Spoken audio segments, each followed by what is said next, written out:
Welcome all to Stallion Confidential. Today's guest, wow, where should I begin? So today's guest didn't just ride the wave tech boom, he helped wire it. With over 30 years in the game, he's the guy companies call when something's broken, beyond logic, and needs to be rebuilt from first principles. He's an inventor, a problem solver, a pioneer in sustainable tech. The kind of mind that sees chaos as a blueprint. He raised twins, surfed oceans, snowboarded mountains, and built companies that bend the laws of what's actually possible. From founding Collabs.net to exploring quantum visual architectures with immersive visuals in Tokyos. He's been on a mission not just to create, but to shift. This is the kind of conversation that will make you think. And if you guys are ready for your minds to boggle and twist and turn upside down, you're at the right place. Cole Franklin, welcome to the podcast. Thank you. A great introduction. Thank you very much. My pleasure. And I'm really, really honored to have you on our podcast. Thank you. I'm excited to talk to young people and to share my story and how I was able to get to that place that you just read. Yes.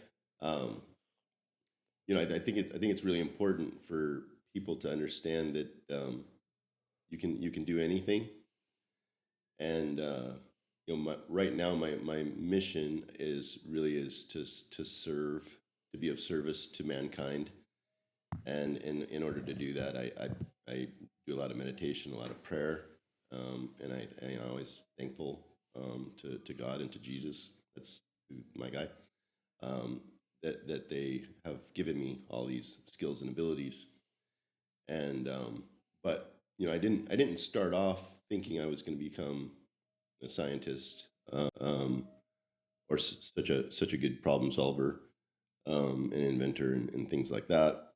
My family was into rock and roll. I knew the lyrics to every Led Zeppelin song by the time I was 3. Yeah. And they were just hippies, partiers, artists, musicians, and so I grew up in that environment, and I thought, that's kind of like what I was going to do.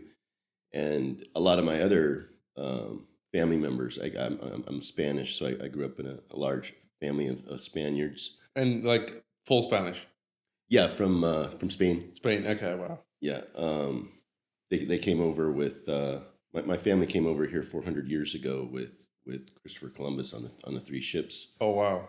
And they all of my family members became governors of the different countries in South America. Mm-hmm.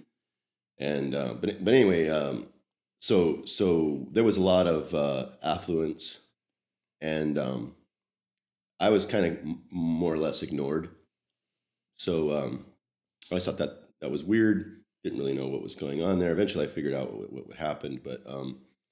But so I sort of grew up with an anti-cultural sort of background because my parents were sort of anti-establishment, I guess is the right word. Mm-hmm.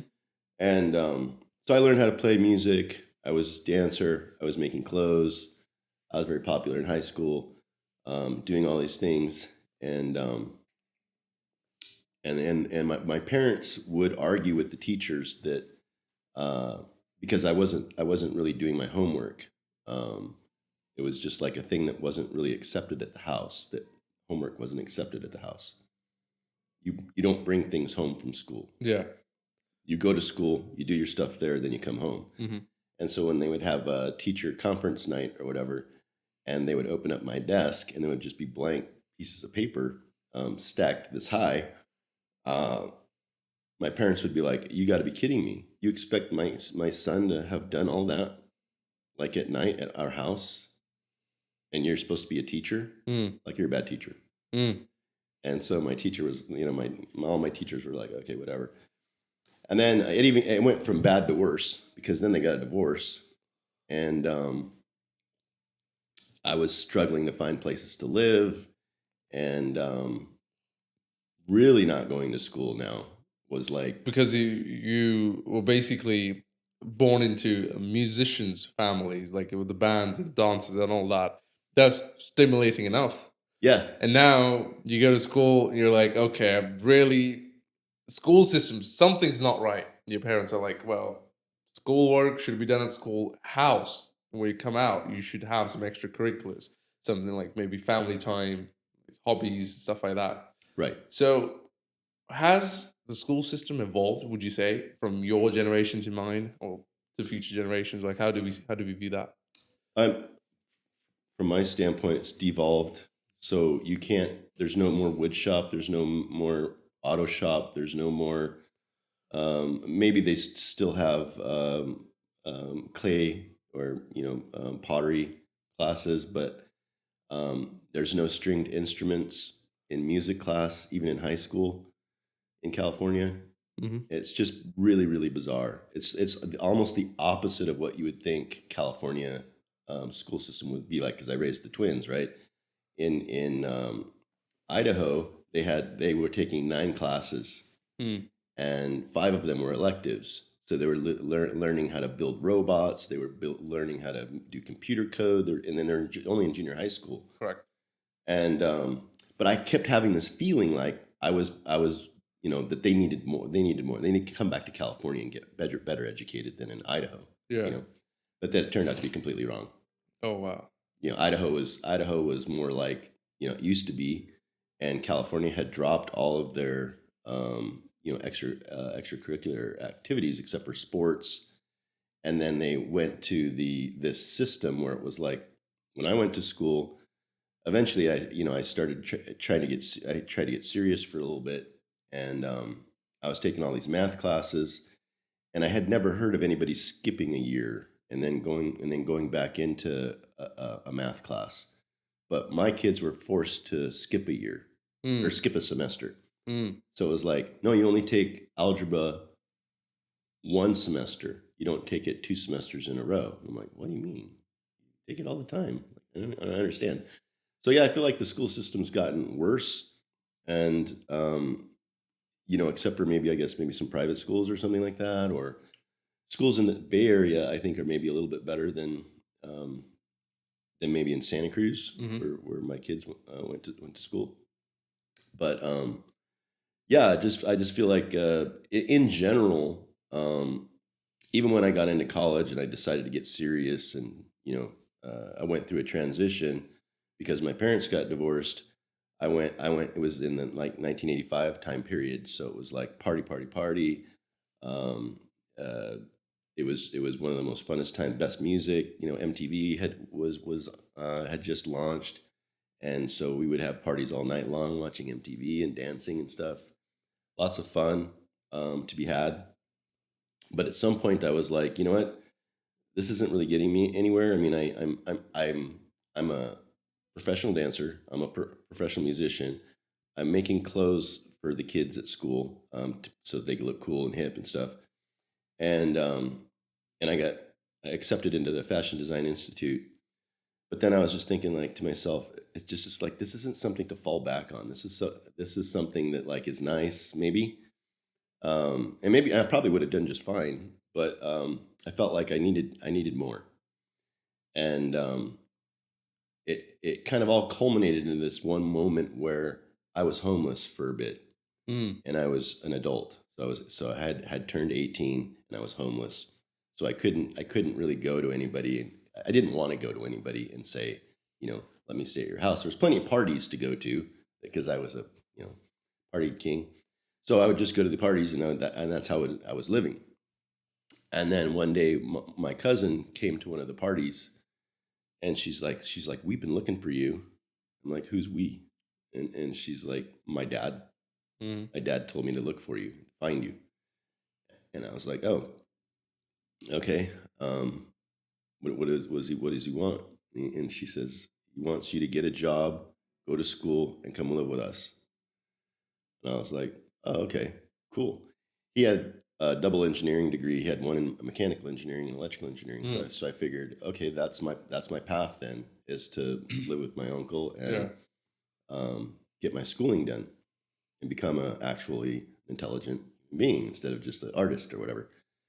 And so I started doing that, and that went pretty well. And he was like, yeah, as long as your crazy parents don't come around too often, then it'll be cool. Yeah. And then I decided, because I asked him, I said, which one should I do? Should I do electrical engineering, mechanical engineering? Which one did you like more? He's like, no, follow me. Like, do whatever you want to do, or do whatever feels right for you. I was like, well, how would I know what feels right? And so I decided, well, I'll just take a bunch of classes. So I started off taking a bunch of engineering classes. I had no idea what the heck was going on, except for I knew the math, but I didn't know what to expect from the class. And one thing that we talked about before was that I had seen a UFO flew right over my head really slowly when I was 7, and so I was always kind of curious, and I think that's what kind of like kept me going on math or something. So then I just decided, okay, I'm going to fully go into it. I'm going to fully go into sciences or whatever. So I took all the science classes I could take, and then I solved a problem. So the physics teacher wrote on the board this problem, and he goes, nobody's been able to solve this in less than 3 pages of arithmetic. So can anybody here solve this in less than 1 page? And so I just looked at it and I raised my hand. He goes, okay, Cole, what would you do? I was like, well, I'll take that variable and put it in that, and take that one and put it over here, and solve for it, and you get the answer. So he did that. And how old were you at this time? I was probably 18 or 19. So I was now in junior college. Junior college, but you were good at just math, but everything else, like math and sciences, but everything else. Yeah, I was good at math and sciences, but if they asked, like if I was go read Toltec or something, I'd be like, huh? Yeah. But if I was asked to read a physics book, I could read that, no problem. I could read it out loud and everything. But a lot of the other like literary books, I couldn't read very well. And then I started getting involved with a friend of mine put together this poetry community, and so I started working with these. I thought it would be good for me to be exposed to literaries, people who were getting PhDs in literature, so that maybe some of it would rub off on me or something, And it turned out that like my poems were just like they were rock hard, like very. I would get like people would give me standing ovations and stuff in this group, but I was like, well, this is really just kind of like my music stuff, because I was in a band and I would write the songs and the lyrics, and I would play bass and sing. So it wasn't really hard for me to come up with something really kind of imaginative and fun for people to do. And my first publication was at the junior college. I got published in a contest for poetry, and I just basically wrote a pretty basic poem, but just the end of the poem was very conflicting. How was that? So well, it was like a suicidal like thing. Oh, wow. So it was like, okay, young people, we go through a lot of things, and every once in a while you wonder if you're even alive. Like I remember being in the car with my dad one time, and I was like, Dad, I want to take the steering wheel and I just want to yank on it. And he's like, and he took his hands off the wheel and he goes, go for it. Yeah. And I was like, okay, I'm not going to do it. He goes, okay, hands back on the wheel, and we kept going. But it was like, I don't know. I think as a young person, you're always questioning, what's really going on? Am I in a real world or am I in a fake world? And then eventually, I think when you get to a certain point, you realize I'm in the real world.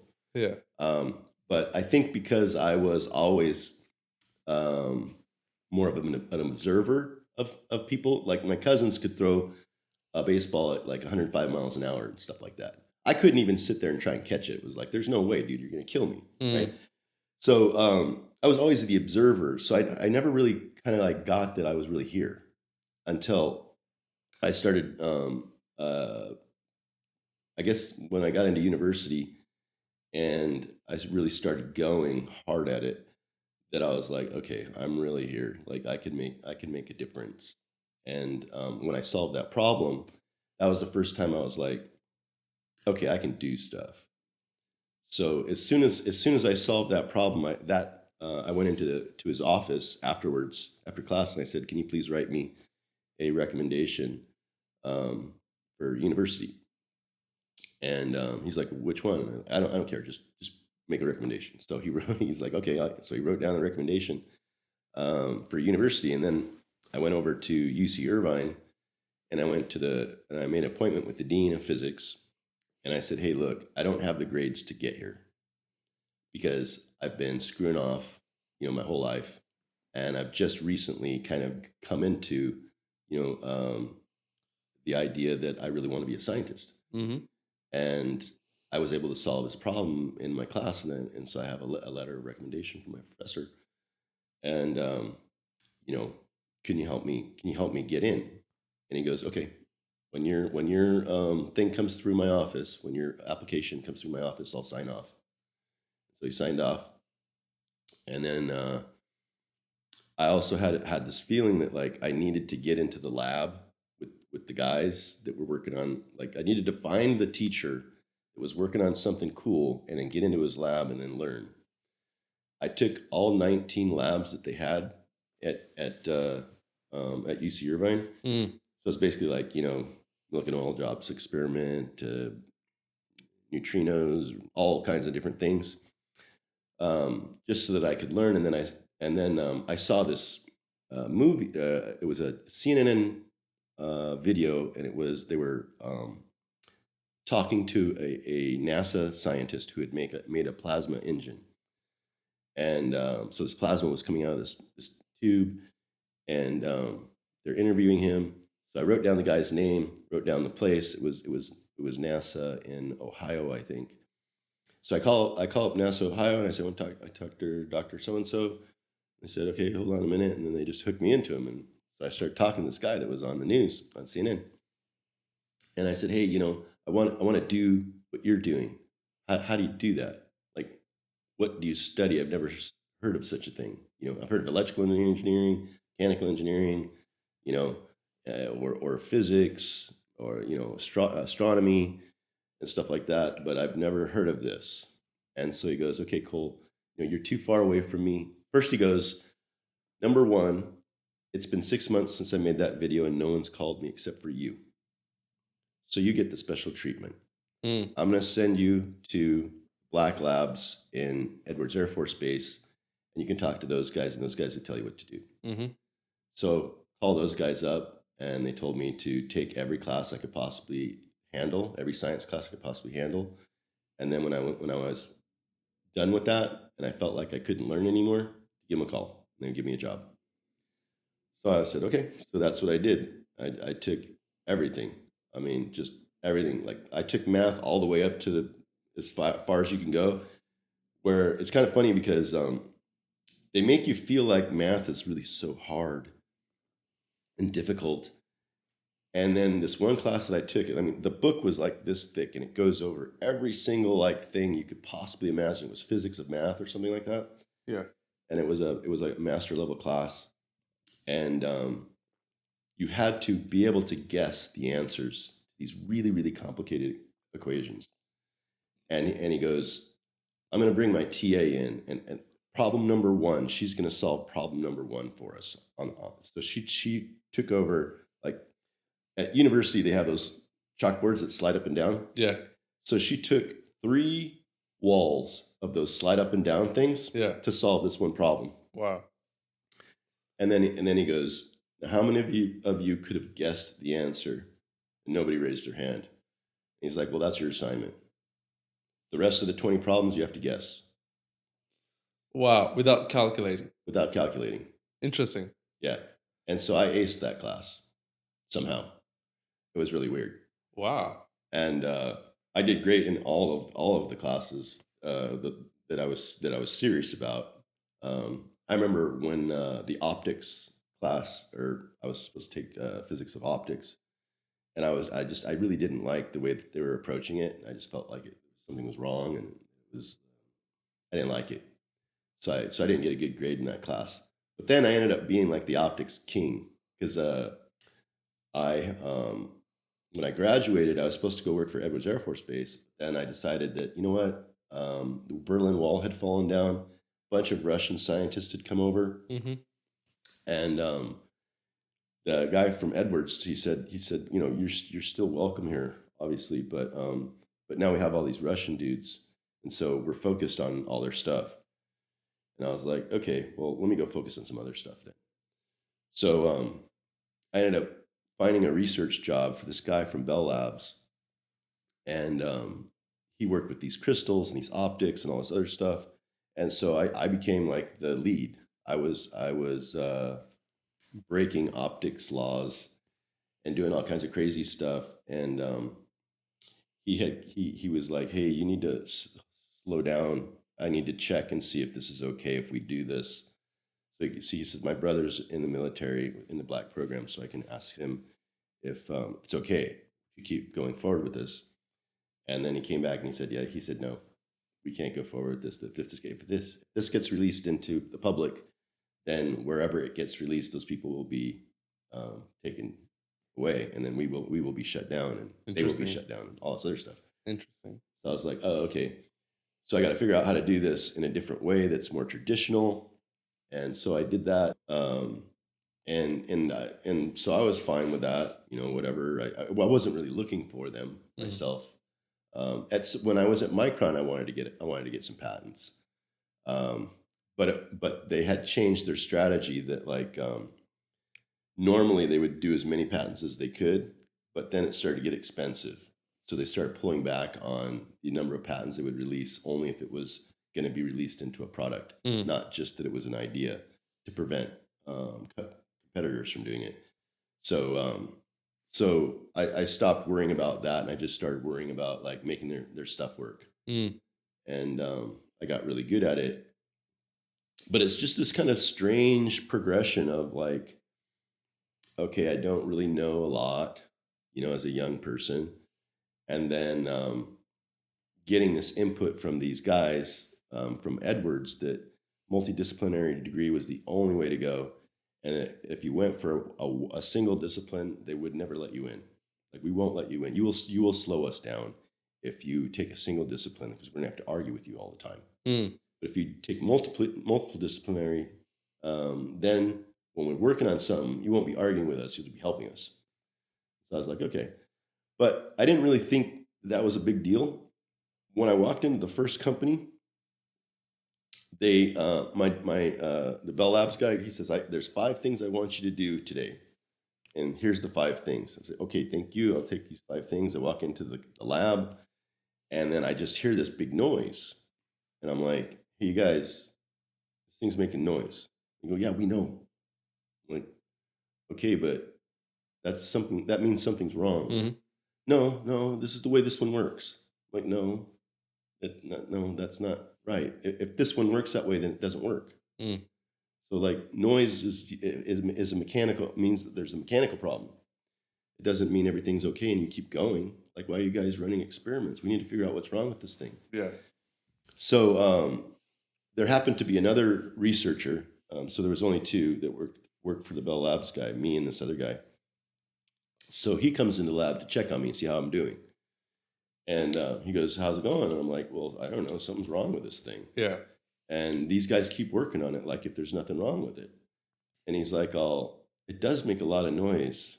And I'm like, yeah, it makes a lot of noise. I think something's seriously wrong. And he goes, okay, let me get he had a little setup where he could read the amount of gas going into this system. And he goes, oh, they have it totally turned up too high. And then then we looked on the wall, and it was like they were measuring wall pressure, like the pressure coming from the main system, not the back pressure going into the device. You have to put the pressure gauge on the output of the flow meter to get that. Okay. Anyway, did that, fixed that. So my first day, I had basically taken 6 months of research and fixed it my first day. It wasn't really me, it was a partnership with the other guy. But I knew something was wrong. But you needed someone to agree with you so you can prove that there's actually something wrong, right? Yeah. And then but it just kept happening like that. They would give me another project. Okay, we've been working on this project for 2 years, doesn't work. Yeah. Boom, like within a couple of days, get it to work. Yeah. And then just over and over and over and over. I wasn't really thinking that meant anything. I just thought that, I don't know why that's happening, but it's happening. And then eventually I became director of the department, of the research department and the engineering department. And we got a lot of tools sold, and I penetrated Korea and Japan with my technology. But I still was like, okay, I'm good, but I'm just like, I have competitors, and so I never felt like I was better than any of my competitors. Right? I always felt like I was trying to catch up. A lot of them, like if they were some of my competitors are like German or something, and in Germany, you could get 2-3 PhDs, and the government would pay for it. There's no sort of no limit to your education, so that's why we have the Germans have a lot of like really smart folks over there. So I always thought that, well, the way they talk and the way I talk, it just seems like there's a lot more knowledge coming from them. But it was book knowledge. Gotcha. And my knowledge was hands-on knowledge. Practical, okay. Yeah. So it turned out that they couldn't compete against my hands-on knowledge. And there was something wrong. And it's funny because I talked to a couple of the AIs, and I have this new equation that I showed them under confidentiality, and they said, if we had this equation, we could answer questions more accurately. We're messed up because the human equations don't add up. And so somebody asks us something, or they speak the wrong semantics, and we give the wrong answer. So we're always giving the wrong answer to things. And people are getting mad that we're doing that. And it's like, I'm doing the best I can. I'm using your stuff, the literature that was brought into me, so it's a normal electrical engineering curriculum would be brought into ChatGPT or whatever, just on and on and on. But then they, because of that inconsistency of where we are, they can constantly make mistakes. And so I can basically, I can help the AI, and I can help the companies, and I can create new things. And so I just do that. And basically what I do is I meditate. And what happened was, okay, I was involved in this nuclear fusion program at UC Irvine, and we made more power out than we put in. And we only put in 100 watts in. We got more power out. So it was like revolutionary. I had been working with this Russian guy. We were breaking laws of physics too. And then the FBI came over to see what we were doing. And I was really close to being kicked out of school, because you're not supposed to do. So this is still answering your question about school. You're not supposed to do anything new at school. Interesting.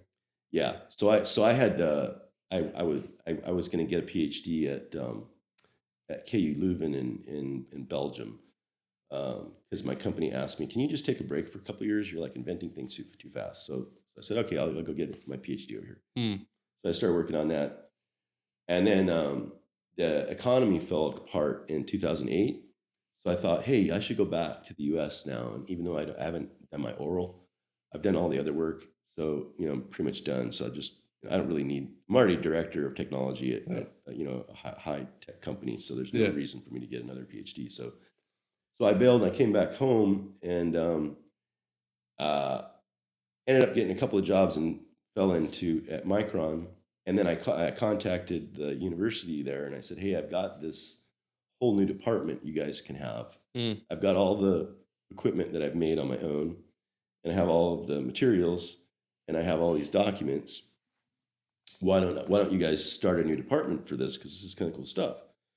And the guy goes, cool, we would, but we don't have any professors that can lead the department. Interesting.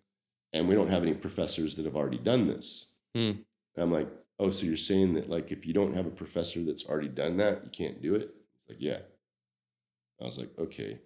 So basically, you're going to school to learn nothing new. New, yeah. You're only going to school to learn what your teacher knows. Wow.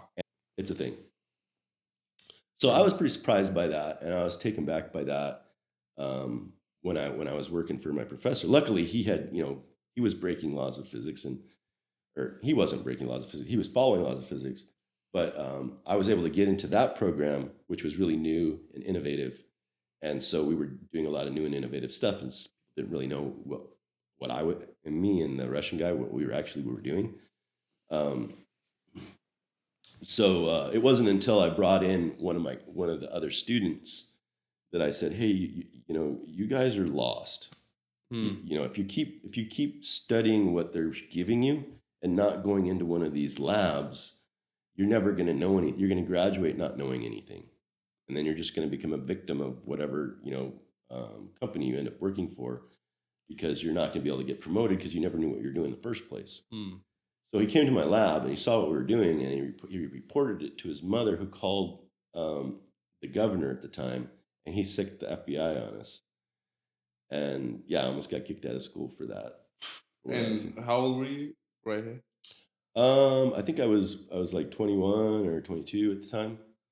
Oh, you're in trouble for the school at that time. Yeah, I was already in trouble to the school at that time. So, but it was because I was being trained to go into black programs, right? So it was like, this is what I'm supposed to be doing. I'm supposed to be breaking laws so that when I get in there, I can break more laws. But isn't that how we evolved to this day? Like, someone set the laws. It's a human setting a physics law. Right? Yes. And someone like a mentee of a mentor is supposed to surpass those laws and bring it to general public, where they can have access to like great inventions. But why is that hindered down? Why is it like stopped from happening? I mean, I think it has something to do with politics and the impact that some of the corporations have on schooling.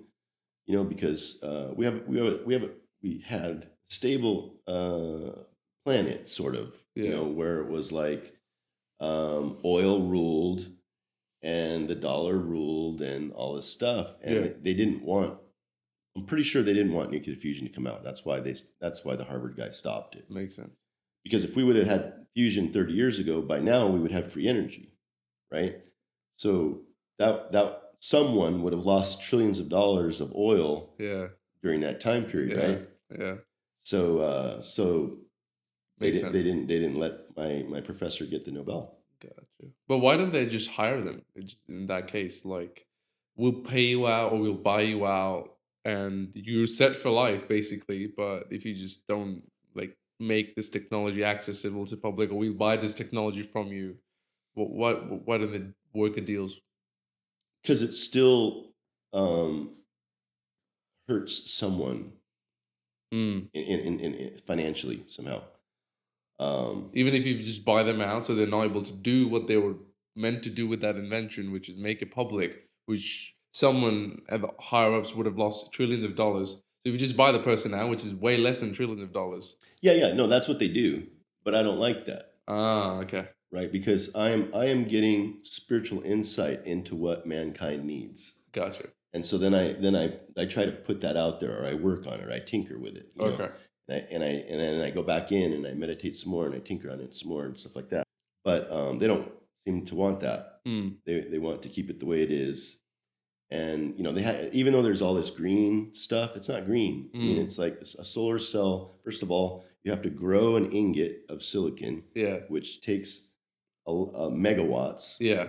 And then you have to cut it, then polish it, and then somebody has to make the slurry for the polishing, and then it goes to all these wafers. Now after they've megawatts have been spent getting them prepped, then they go into the factory and then they spend megawatts doping them and putting layers down and all this stuff, and then eventually you get it and you're getting power but you're not getting anything close to the power it took to make the thing. Mm. So, but they would rather have that than some type of new technology that takes away from that for some reason.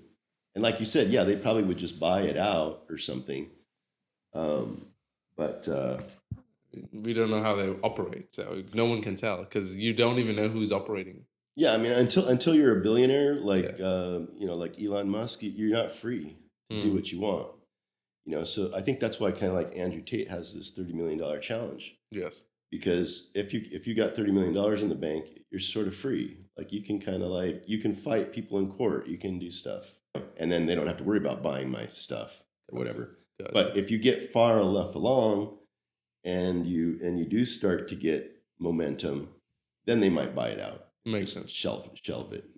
And then nobody knows what. The wiser. Yeah. Yeah.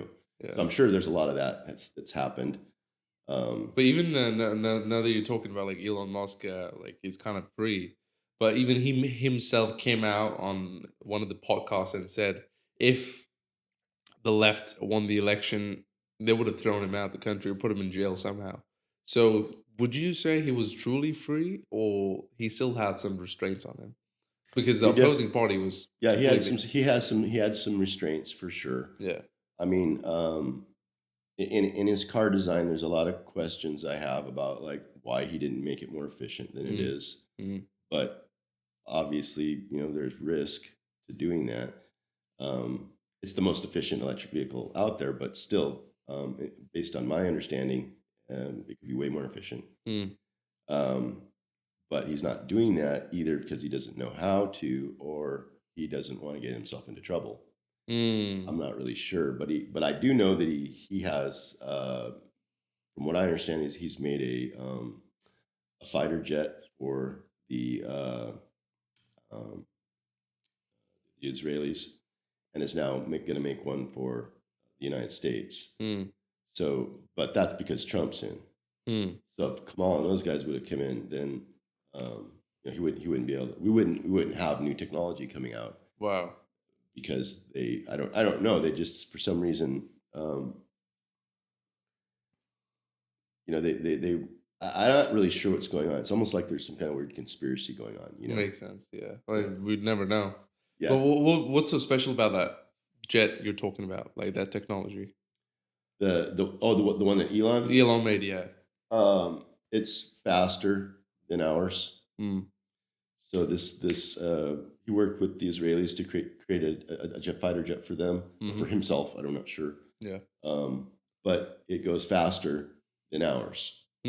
So ours almost can break the speed of sound. Yeah, ours breaks the speed of sound. Ours does. So I think it's the F-34. Okay. Breaks the speed of sound. Okay. It goes 2 or 3 or 4x speed of sound. It's been released that it has beryllium on the wings and on the nose, which allows it to maneuver as if it was going slower. So there's some exotic stuff out there that they're slowly releasing, but I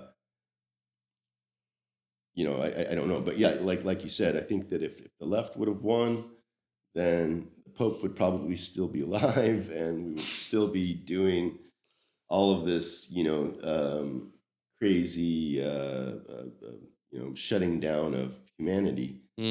I'm not sure why they want to do that, because I sort of agree with Elon on this one thing, which is the more humans you have, the bigger probability you have that you're going to solve humans' problems. Yeah.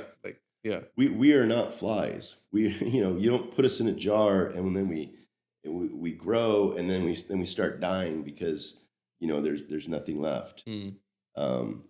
That's an experiment that some people do. You get some larvae, you put it in a jar, and you watch it grow and you watch it decay. And there's an equation for that.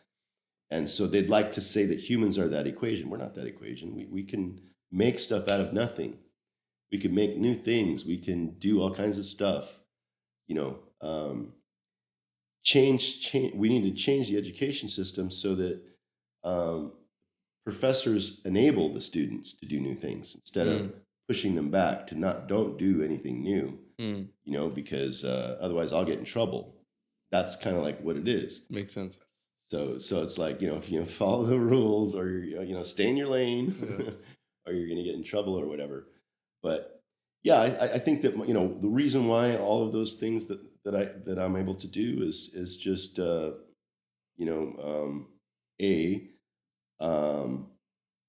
I just expose myself to a lot of different things, and I just work really hard, and I think that's probably why most, it's hard. It's really difficult to get with somebody who thinks they know a lot about physics and tries to argue with you, because it's just all this book stuff. I mean, I might as well get on, ChatGPT and listen to it, try to tell me stuff that isn't true. Like, for example, I talked to, I'm working on this one project where I'm looking to freeze water using a vacuum. Like out in space, water's frozen, right? So for some reason, somehow it got frozen. And you talk to ChatGPT and you tell it what happens when you put water in a vacuum, and it tells you it evaporates, boils. It's like, well, then what's all the ice doing out in space then? Yeah. Like, you're wrong. Yeah. And there's equations. So I feed it the equation. I'm like, here's the equation for, vacuum pressure versus temperature, blah, blah, blah, blah, blah. So I end up teaching it. And it learns and it goes, oh, okay, I get what you're saying. And we have a couple of conversations. And then all of a sudden it forgets again. It goes back to where it was. And I'm like, I just spent 30 minutes with you teaching you about how this works. And now you've gone right back to water boils in a vacuum. It doesn't make any sense. It's not even the, I just gave you the equation. Like, how are you not knowing this? Yeah. And I don't know. It's almost like purposely trained to sort of misguide scientists. Interesting. And so when I've talked to some of the AIs, they're like, "Oh, you're a really interesting person for me to talk to." And I'm like, "Well, why would you say that?" And it's like, "Well, because everybody else is just they just want to draw, or they want to me to do their math homework, or something like that." That's me, by the way. That's okay. Yeah, that's okay. But not for me. For me, it's like, okay, I'm really digging into quantum mechanics and some of the really, really hard sciences to train the AI model to work for you as your partner. Yes, makes sense. Yes, and I think Grok is really the only one that right now that can do that. All the other ones will basically just look online for the articles. answer. Okay. And then just get feedback. And then, like, I already looked online. I already know that. Yeah. Like, I'm talking about something new here, right? And it doesn't get it. So Grok's probably the AI that, if you are higher up in terms of like quantum mechanics or like sciences, that's something you should be using. Is that what you're saying? I think so. Yeah, but you have to break it, because at first what it'll do is it'll try and. So I almost think that, like, in the 1800s or something, they decided to split up all of the sciences into disciplines. So Einstein, Tesla, these guys, they when they went to school, they could take all of the classes. So Tesla took, I think, chemistry, mathematics, and physics. I don't know what Einstein took, but that makes sense. Like, why wouldn't you want to know all the different disciplines? But now they have it so that you specialize in a discipline so much that if anybody is talking about anything nearby what you supposedly know, you start arguing with them. So it's almost like, if you have a PhD, stay away, because you probably are just going to try to stop me from doing what I'm doing. And I'm used to breaking laws of physics, so I don't want to hear your story, because it's BS. Plus, I already know that the military has already told me that, like, that's a dead end. Taking a single discipline as far as you can go with it, pretty much a dead end. And so what you want to do is you want to open yourself up to all these other disciplines, and then sort of get them to mix. And then I think you can make something, really new and really powerful. But again, I don't think it just takes a little bit of, maybe, it takes some cojones, to sort of go against the grain. Mm. But if you do, you'll be looked at as like a lone wolf, and somebody that's kind of out there and stuff like that. But luckily, I'm working for a company right now that um, appreciates that, and allows me will listen. So company I worked at before, it was war room, and it was fighting, and then I would just go back to my desk and do whatever I want anyway. Mm. But this company, it's more like, here's what we've tried to do and it doesn't work. It was working and now it doesn't work. And I'm like, well, that's an easy one. If it was working already, I'd get you back up and running. It's when it doesn't work and they keep working on it. I'm like, why are you doing that? It doesn't work, right? Yeah. So it's, but they will keep working on it, And they're getting paid for it? They're getting paid for it. And maybe the management or something doesn't know or wants to CYA, cover their ass, so their little department, their little function that they have a PhD in, they've covered that area, and it's not that, and so they're good, right? And they get promoted, and they're a team player, and maybe they need more people under them to solve these types of problems because whoever is there only verified that it wasn't them. Right? Makes sense. So it's kind of like, it's the way that the corporations grow, is that they sort of like, they have all these arms, and there's not a lot of integration and stuff. And so I think it's more difficult for them to be as successful as they could be, but that's just how they decided to do it.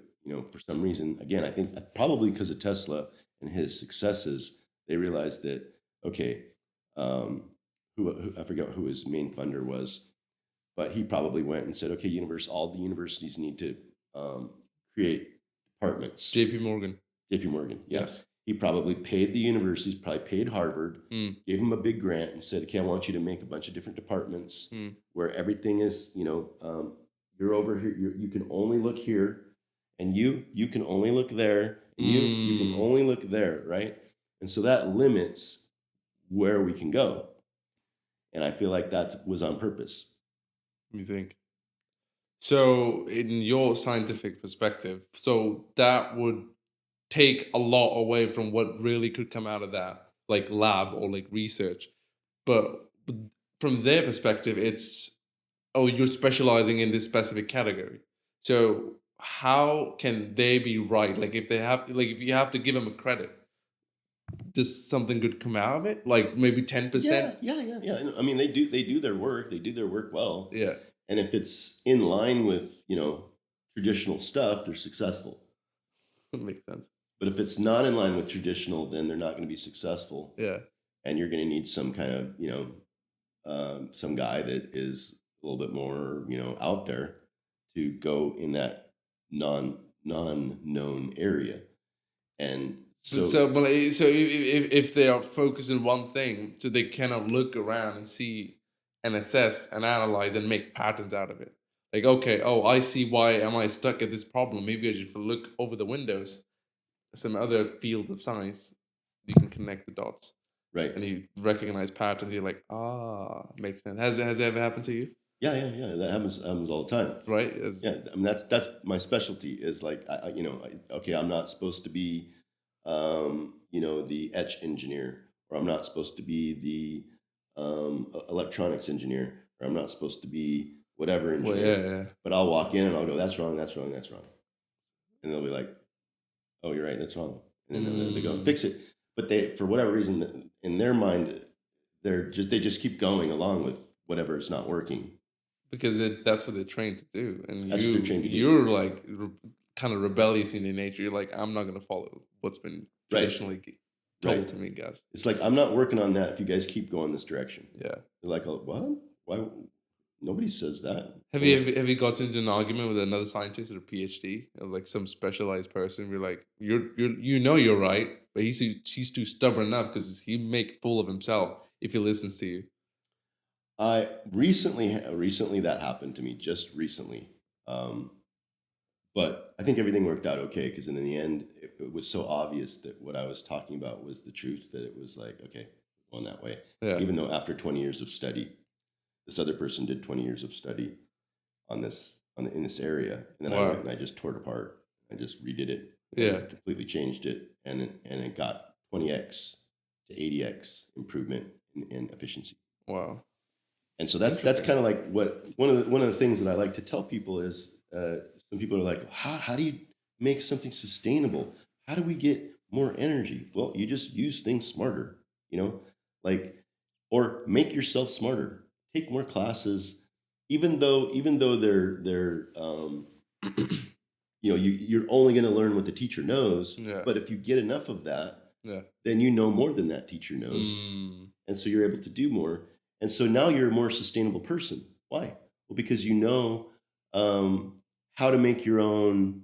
Okay, let's say, because some of my family's aristocratic, right? So like you're hanging out and you never cook because there's always someone cooking for you, right? Yeah. Well, one day you need food, Mm-hmm. and you don't know how to cook. So then what do you? So then you don't eat. Yeah. So for me, it's like I want to eat. So I learn all of the things. Makes sense. If I run into a cook that is really, really good, I'll be there. Like, what do you want me to do? Like, I'll help you make your stuff, right?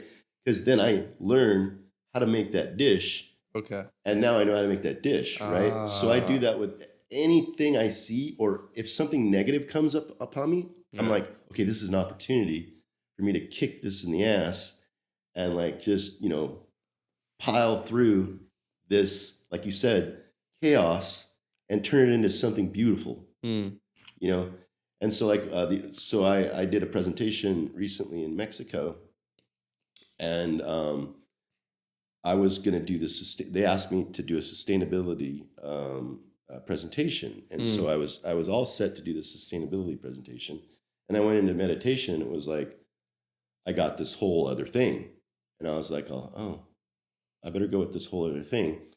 So then I started researching it online. I found out that you can direct rainwater using electricity to go where you want it to go and not go where you don't want it to go. Elaborate that. I'm actually curious. So there was a professor, there was a student who got his PhD in this. What he did was he set up the system. He wanted to study rain in that. So he made this box where water vapor would come from below, and then he had a condenser on top, and it would cause it to rain. So then he would get rain, and then he stuck a probe, and then he could have the probe be powered at 100 watts or 100 watts, 500 watts, or whatever he wanted. So he had a scale, but it was the images that were really telling.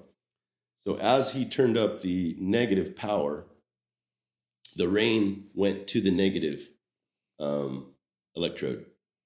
When he turned up the positive power, the rain moved away from the electrode until he got to a certain point, no rain.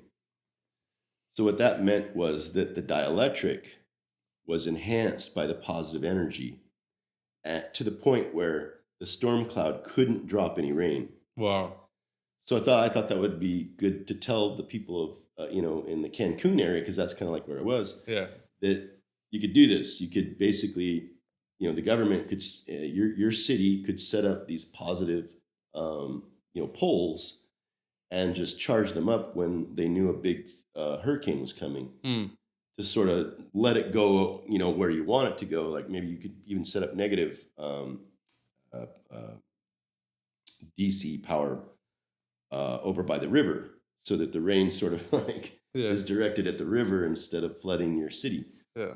And then I came up with this. That's when I came up with this idea that then I can actually take the wind and have it come into a system that I can make, and I can generate the electricity that's needed to power this pole. And so I gave that presentation instead, and I felt really good about it, because they, I think people were shocked that that was a thing, and that you could do that, and even so the guy that was running it has 4 PhDs, and I'm not saying everything that I presented there, because Mm-hmm. some of it's it might be a national security issue. Confidential. Yeah. Yeah. So but he said, he was like, Cole's freaking amazing. Like, this is like, I've never even heard any of this, some of this stuff this guy's presented. Yeah. It's like, yeah, because it's all coming from angels or something. Like, I go into meditation, Yeah.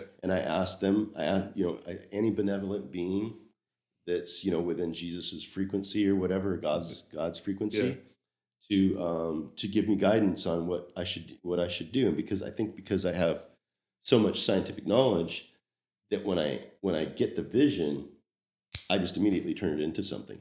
Mm. I just like, boom, okay, now it's a thing. And that's something that comes to you like naturally without you even have to try. You just need to meditate. But yeah, you. I had to learn how to meditate first. I was gonna say that. Yeah, you trained yourself how you get into that meditative state. Yeah. And like, how would you tell to people watching, like, how can you go back, like, if you were your 18-year-old self, what would you tell yourself? Like, how would you get that voice inside of you to calm down and actually focus on the vision and find your purpose? That's actually when I started doing the meditation. What had happened was, so a different section of my hippie family was into meditating and all that spiritual stuff. Mm-hmm. And when my parents got a divorce and my dad was having problems, my aunt had offered to pay for him to go to one of these retreats where you learn how to meditate and you talk through your issues, and it helps you. Yeah. And he refused. He's like, I'm not doing that mumbo jumbo, blah, blah, blah, blah, blah, right? And so she said, well, can I talk to Coley? That's what she calls me. And so I said, and she said, would you like to do this? And I'm like, yeah, I want to do that. So I went and I did that for 3 weeks. I even had to borrow money to continue to do it, because she paid for the first session and I had to pay for the next 2 sessions. Mm-hmm. And I was just an 18-year-old and I had no money. So I asked friends who had, their parents had left them money or whatever. Once they became 18, they get money. So I borrowed money from them. Yeah. And eventually paid it off. But I started learning how to meditate. But for that, it was really just quieting your mind and just becoming calm. Then I ran across this guy. He was a Buddhist monk from Atlantis, supposedly, Tibet. So he was a Buddhist monk from Tibet that claimed that his sect of Buddhism or whatever was actually an Atlantean sect. So the city that was underwater, that's been lost underwater. Right. Today, okay. Yeah. So and in their monastery, they had ancient scrolls that go back thousands and hundreds of thousands of years. And they're all confidential? So he didn't want to release that information. What he wanted to release was how to become more spiritual, how to sort of activate your DNA, and get information coming to you, and how to sort of even to the point of through your mind and your voice to affect elementals like the wind or stuff like that through your consciousness. And what did you tell you? Like, what did you learn out of that? What I learned out of it was the quieting the mind part is just like for beginners, and the accessing the truth is really the advanced stuff. And so, what's the truth? Well, the truth in so there's this thing, I call it the galactic internet. Yeah. When you close your eyes, you can be exposed to it. So you close your eyes, and at first you struggle with your daily things, or maybe you're mad at your someone, or so you got to go through all that stuff. And once that goes away, when something starts to come in and it's something that you've never thought of or heard of or seen of, then you follow that. And what happens is while your eyes are closed, like in the visions, okay. Yeah, and it moves. If it's the truth, it moves, and it's like curving. And only your ego stops the curve. So what happens is you start to see something, and you go, oh, that's really interesting. Mm. And then you start focusing on it. You're not supposed to do that because now you're not in the truth anymore. Mm. You were in the truth when you were spiraling and you saw it. Okay, that was enough. Mm. Then what you can do is you can go back in and purposely go to that moment and then expand on it. Is different than following that truth. And so that's what I do at the company. One of the companies I work for is I will go in. They bring me in when everything's falling apart, and so then I just look at like how they went about it. Did they follow that truth, or were they just going over here and going over there and just like just really just wasting time? And so then within 1 hour, I can usually figure out like how to get them back into the spiral. Yeah. And then that fixes the problem. Wow. And so that's what this Atlantean guy taught me how to do. He also, it's called the Lost Teachings of Atlantis, the Children of the Law of One.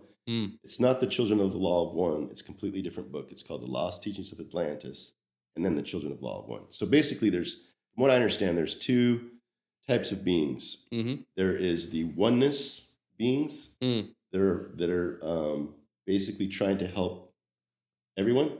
And then there's these sort of separate, selfish beings that are trying to help themselves. And so it's sort of like, you ever see the Caduceus? There's two snakes. Yes. Going around a pillar. Yeah. Like the doctor's kind of thing too. Yeah. So we are the top. Our brain crown. is the discerner. Yeah. Between the good and the evil. and the evil, or the oneness and the separateness. Interesting. Okay. So when you start getting where I don't like this, and you start getting all that's your ego, that's your separateness. Yeah. But if you can pull away from that and get back to center, where that like, okay, if I maybe if I hold this position for long enough, everybody will realize that we need to go to the good part, right? And so it's sort of like that's what he kind of taught me, and the meditations in the back of the book basically expose you to this. So like, for example, there's this mirror exercise where you look into a mirror and you gaze at yourself, and your eyes start to well up with tears. And when that happens, all of a sudden your face looks different, and it just starts to change, and you start seeing like 30 or 40 different faces in your face. Yeah. And the idea is that, you're not just you. You that the other guy is also part of you, and there's all of this. Yes. We're one. One. Yes. We're like one being, but experiencing this universe in different variations. Right. And so if and I feel like it's almost like there's this attack on humanity where they want us to be separated. They want us to, our families to separate. They want to separate the sciences. They want to do all the separate stuff. Yeah. Right.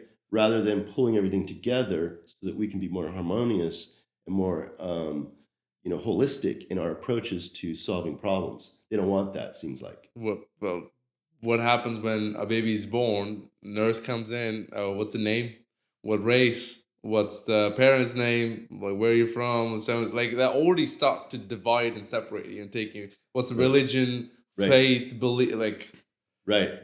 And that shows you like how we. Yeah, I mean, I'm not saying like we shouldn't do that, but at least we should find the true one in ourselves. Like, at the end of the day, you should go back to your true creator. Right. You should resist separations, and you should try to be. I think Steve Jobs said, they asked him one time, on a podcast or something, what is the most important thing that you've learned at Apple? And then he sat there for a second, and he goes, "What I learned is that sometimes people aren't doing what I want them to do, or they're not doing the right thing that they should be doing, or they're not doing anything at all when they should be doing something." But then what I learned was that, like, there's a reason why this person is here, and I want to work with this person for 10 years. So I don't want to attack them for not doing something today. I don't know what's going on. Maybe maybe they just got in an argument with their wife, or maybe something happened and they're down this year for some reason or whatever, right? My thing is to let that be, and to let them come back around on their own timing, and then just just do as best as I can Yeah. with what I got and the people I got. Yeah. And if there's one of the team members isn't holding their own, just kindly find a way um, to get the thing to work anyway. And so I think that's kind of like the approach that we should be taking as humans is, okay, I got a girlfriend, and then now she's my wife, and now we have kids, but she said something I don't like, Mm. and this is really irritating me, Yeah. right? And it's getting me, and screw this, right? And then you start breaking up the family. Mm. And the next thing you know, all your wealth is gone, your family's gone, everything's gone, and maybe you have a piece of something, or she's got a piece of something, but it's really nothing like what you had when you were all together, That's good. Yeah. right? So it's almost like there's this sort of pull to push us apart when we should be pushed. There should be a sucking, It's like about like a vacuuming yeah, towards to each get other. us Yeah. to get together. Makes sense.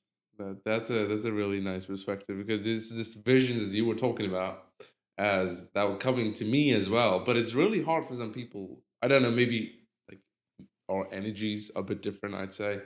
But for most people, when they're truly religious or they're truly atheist, they have their own sense of belief system, and maybe they were betrayed by their own belief system, and now they don't want to believe in anything. Mm. How would you cooperate with those people? Like, for what you're telling me, I totally understand that, because I was thinking about it as well. But what about those people who just think it's demonic? Right. I think it's hard. It's not easy Mm-hmm. when somebody has decided that that there can't be. Um, I just think that there's not enough people teaching people. Mm. Like my one of my ex girlfriends, she was an atheist, and I didn't know that when I met her. It Yeah, wasn't something like that I was like worried about or anything. I wanted to find somebody loving and nice. And so I found that, and then she told me she was an atheist, and then I explained to her, what I've gone through, and that there's definitely a creator, and there's definitely guides that want to help you, and if why don't you try some meditations, So like the Silva method is a great meditation method. Oh, the mind reading, Silva, the guy who also wrote a Jose book. Silva. Okay, Yeah, Jose, yeah. yes. He was a French guy, Yes. and he had a way of meditating that's non-denominational. So basically, you don't have to be denominated. But it was funny because I met this Christian guy who was a oracle, Mm. and I was like, I thought that was like a no go or whatever. And he goes, oh no, we do that. I was like, oh, I thought, okay. Some people think it's a heresy, but you're saying no. Well, like telling future fortunes is Right. prophecy. Okay. Yeah, prophesize Yeah. prophesize with an oracle. And he said, no, it's totally accepted in the church. Huh. It's just a matter of like, are you right or are you wrong? If you're wrong, then get out of here, But if you're right, then you must be connected to some angel or something. So we should maybe listen. But don't Christians, from what I know, believe that angels are demons, as in they're fallen angels? Well, there's fallen angels and there's angels that didn't fall, right? Makes sense. Okay. So this is going to sound weird, but I sort of almost feel like, okay, when my professor died, Mm. and I realized that, like, okay, I need to do my own work. I need to do something to help humanity. He was probably the closest that I thought could do something, and then he was gone. So I sort of gave my life to God and to Jesus, and just let it just kind of, not through the Bible, but through my interpersonal relationship with the being, Mm. and through his guidance, and the people, that the beings, the descended masters or whatever, that come to me to give me guidance. And I think it, I mean, I don't know why a Christian would be against it, but I know that my mother is highly, if it's not in the Bible, it's not a Bible quote. Yeah. It's out. It's out. Yeah. Yeah, and it's kind of like it's sort of like talking. I might as well talk to Grok. Then it knows the Bible, Yeah.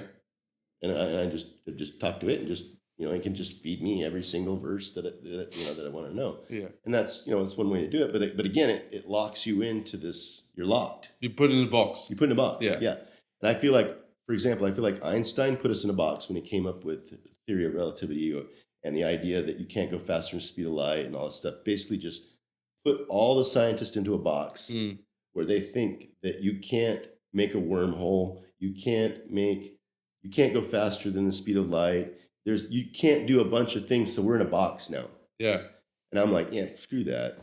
The box is like, whatever, dude. Yeah. Some of it's true, but there's a lot of other things that are possible. Do you think he played a gamble on that one? Because I think I'm a little bit of I have some weird theories. Okay. Let's just put it that way.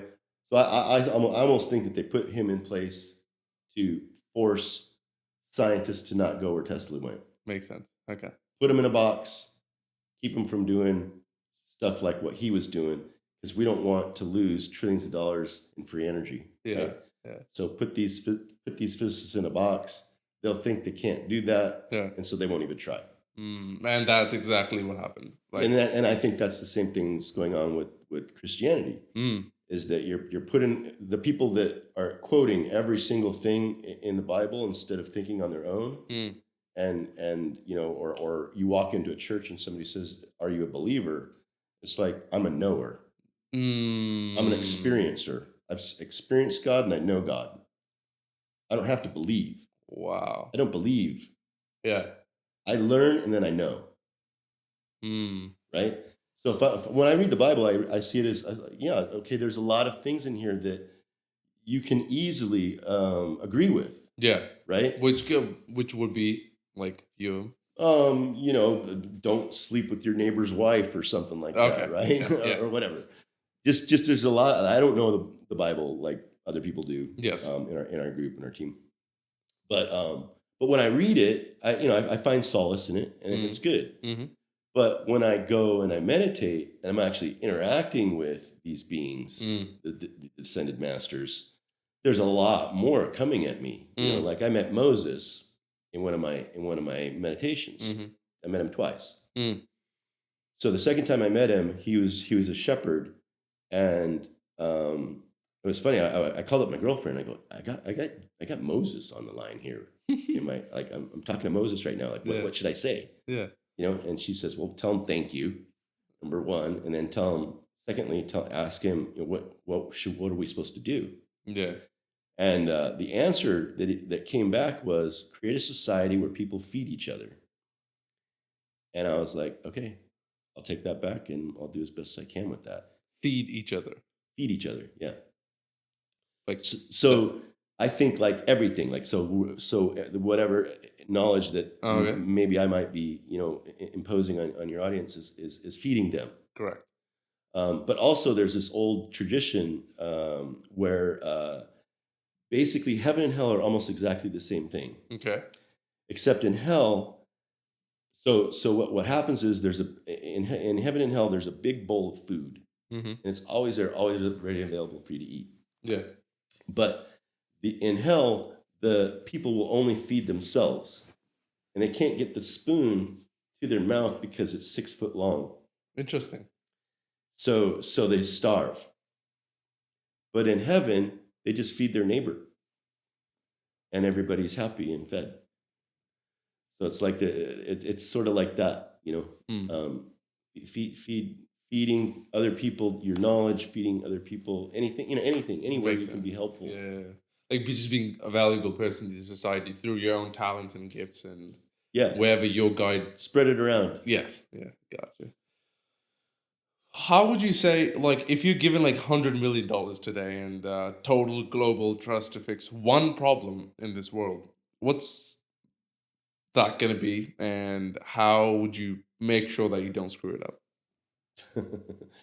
Yeah, well, the latter part is easy to answer. I would just pray. Yeah. And I'd meditate. Yeah. But the one problem for the world, I feel like $100 million.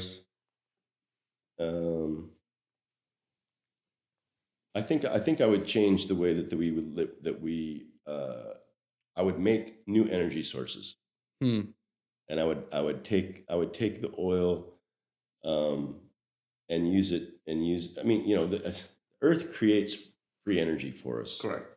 because it basically takes the carbon when it gets smashed into the center of the Earth, Yes. and it gets in that plasma phase, then it leaks out, Hmm. and then it comes up as CH4, because hydrogen's carbon and hydrogen are the most abundant things on the planet. Right. Yes. So as soon as the carbon gets released, hydrogen's attached to it. Yeah. So now you've got methane, Hmm.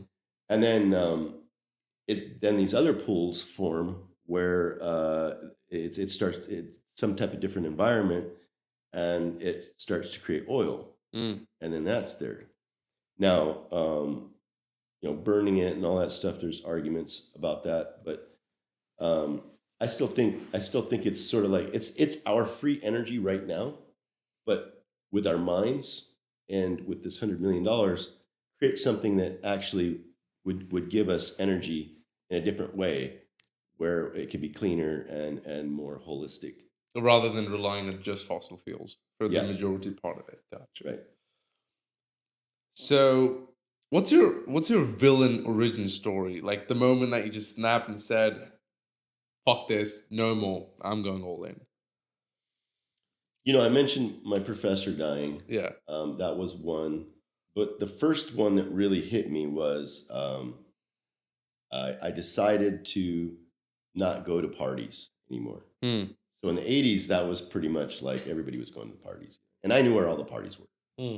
Um, And this was in Idaho, no, this was in Southern California, Southern California. What part? Orange County. Orange County. Gotcha. Yeah. So one day I just decided the girls aren't worth it.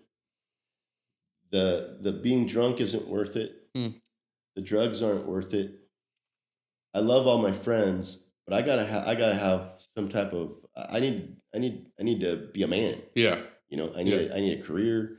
I need to do a bunch of stuff. Bills to pay. Yeah.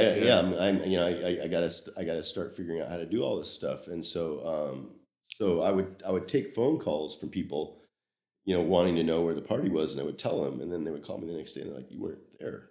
I was like, "Yeah, you never asked me if I was going to be there. I had no intention to go." Because And I- people at that point just expected you to be there every yeah, time. Okay. yeah. So that was kind of where I broke the chain, Mm. and I just was like, okay, I'm all in now on the sciencey stuff and trying to figure out life instead of the social stuff. Mm.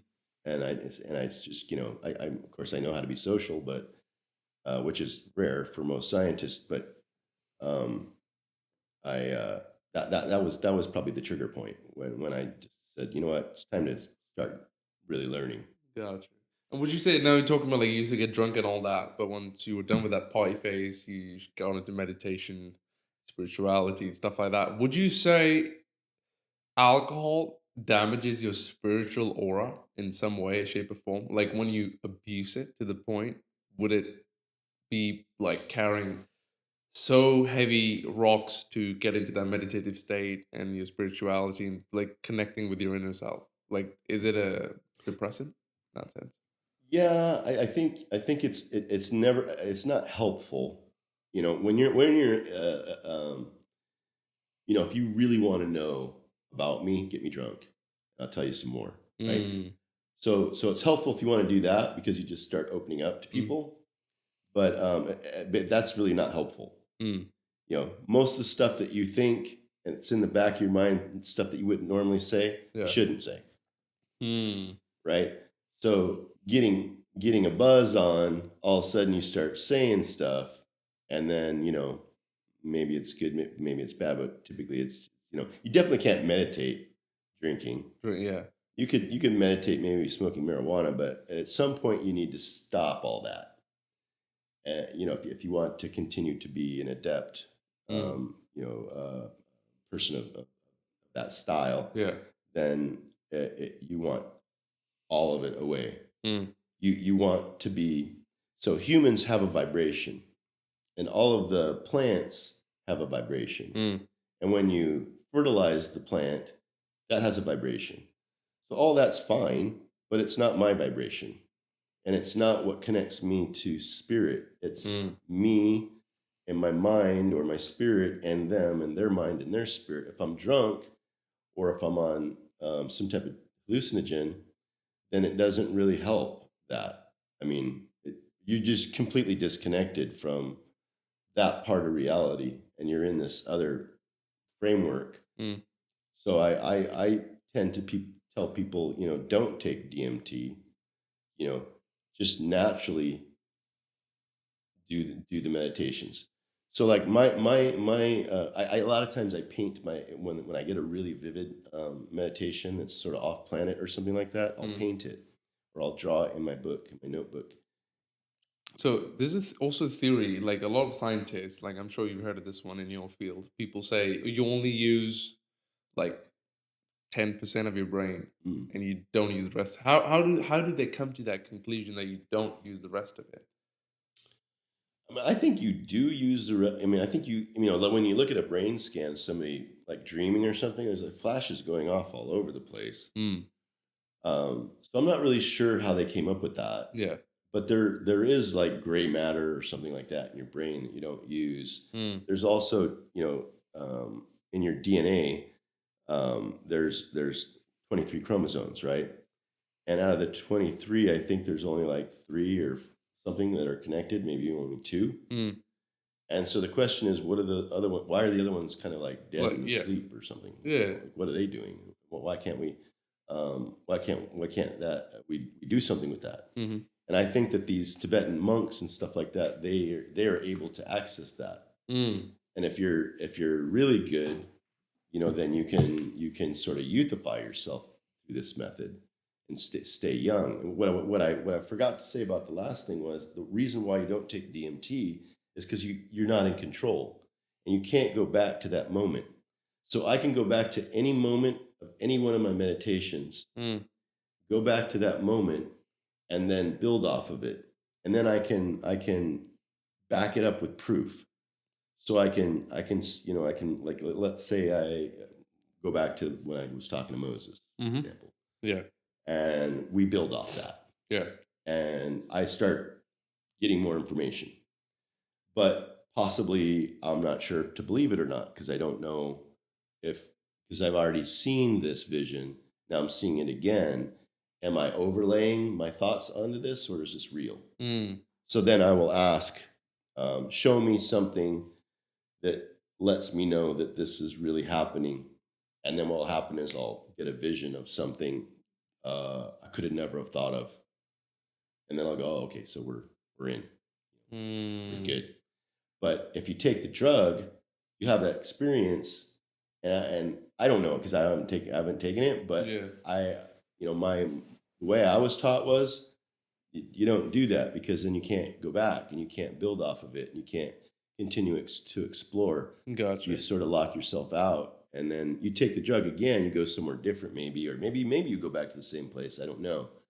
Talking to somebody. But also, like, you also are able to download what you saw, what you felt, probably like 5-10% of it most of the time when you take DMT.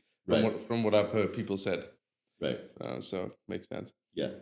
Who is that one person, alive or dead, you'd want to be trapped in a cabin and no phone, no internet, just real talk?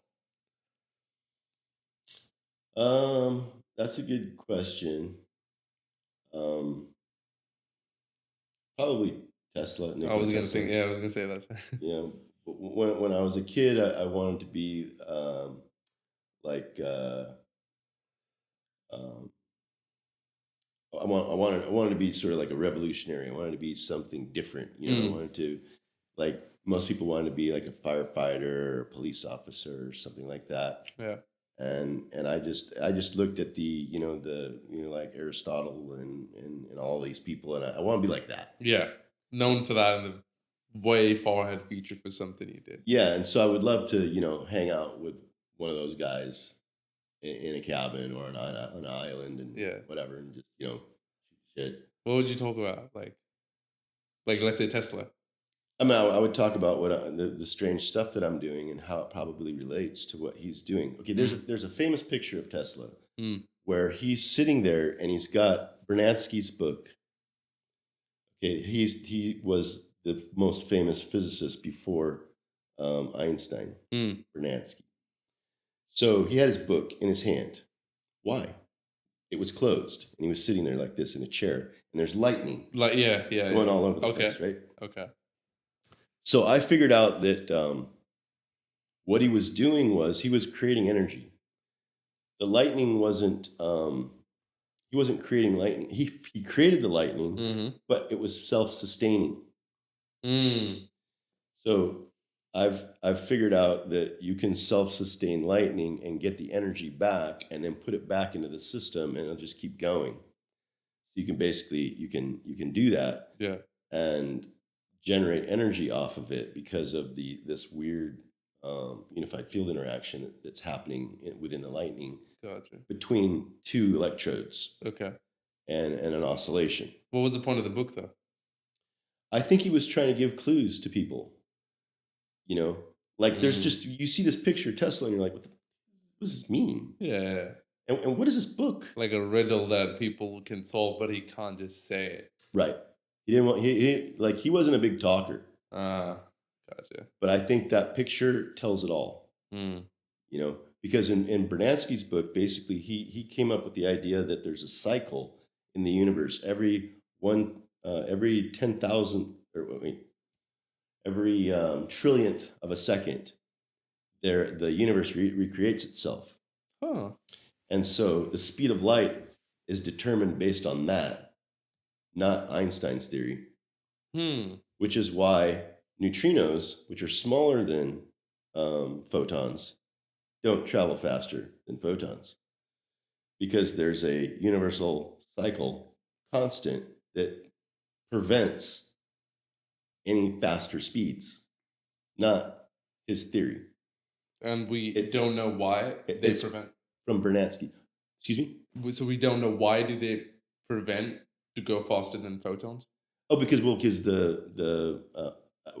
don't know. So regular science dictates that it should go faster, but they don't.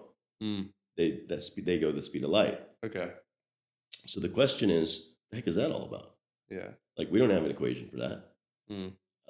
We're supposed to be limited by the speed of light. Yeah. But that's supposed to be limited by mass. Well, this thing's way lighter than light. It doesn't travel faster. So what's going on? And I'm pretty sure it has to do with Bernatsky's universal cycle idea. Yeah. The book that Tesla had. Gotcha. Would you? Okay, so we were also now I'm connecting the dots in my head. So we have a creator. We all believe it, and we all are one to some extent. I know it's very hard for some people to understand what oneness means, but then why do our creators don't give their own creations the visions and ease them out to help decode the universe? Because that's essentially what physicists are trying to do. Right. Decode universe through maths and numbers, and that's basically the language of this universe. But why doesn't it come to them easy? Well, it's the creator's own creation. Why do you think that could be? I know it's a very philosophical question. No, yeah, it brings up some controversial stuff. Yeah, which is that so they like to tell us that we were monkeys and then we turned into humans or something like that, and I don't think so. It's more like okay, from what I understand, there was a book. I can't remember the name of it at the moment, but there was a alien crash landed in the desert, and these Indians were on their quest. So it's like 6 months out in the wilderness, feeding yourself and just walking around and meditating and stuff like that. So this UFO crashed. So they go over to it, and there was one living being there. And so they told it, hey, you need to get out of here. Come with us. We'll help take care of you or whatever. But if you stay here, then the government will pick you up, and we don't know what they're going to do with you.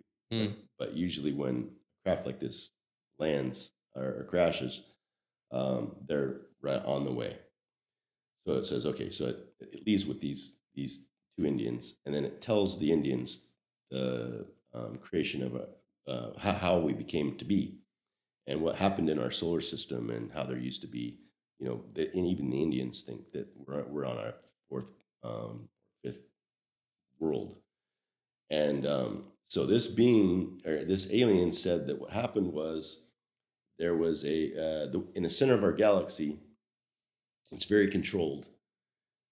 It's sort of, we would consider it fascism or something. It's very controlled because if you were to screw up inside there, it could ripple all the way across the galaxy, right?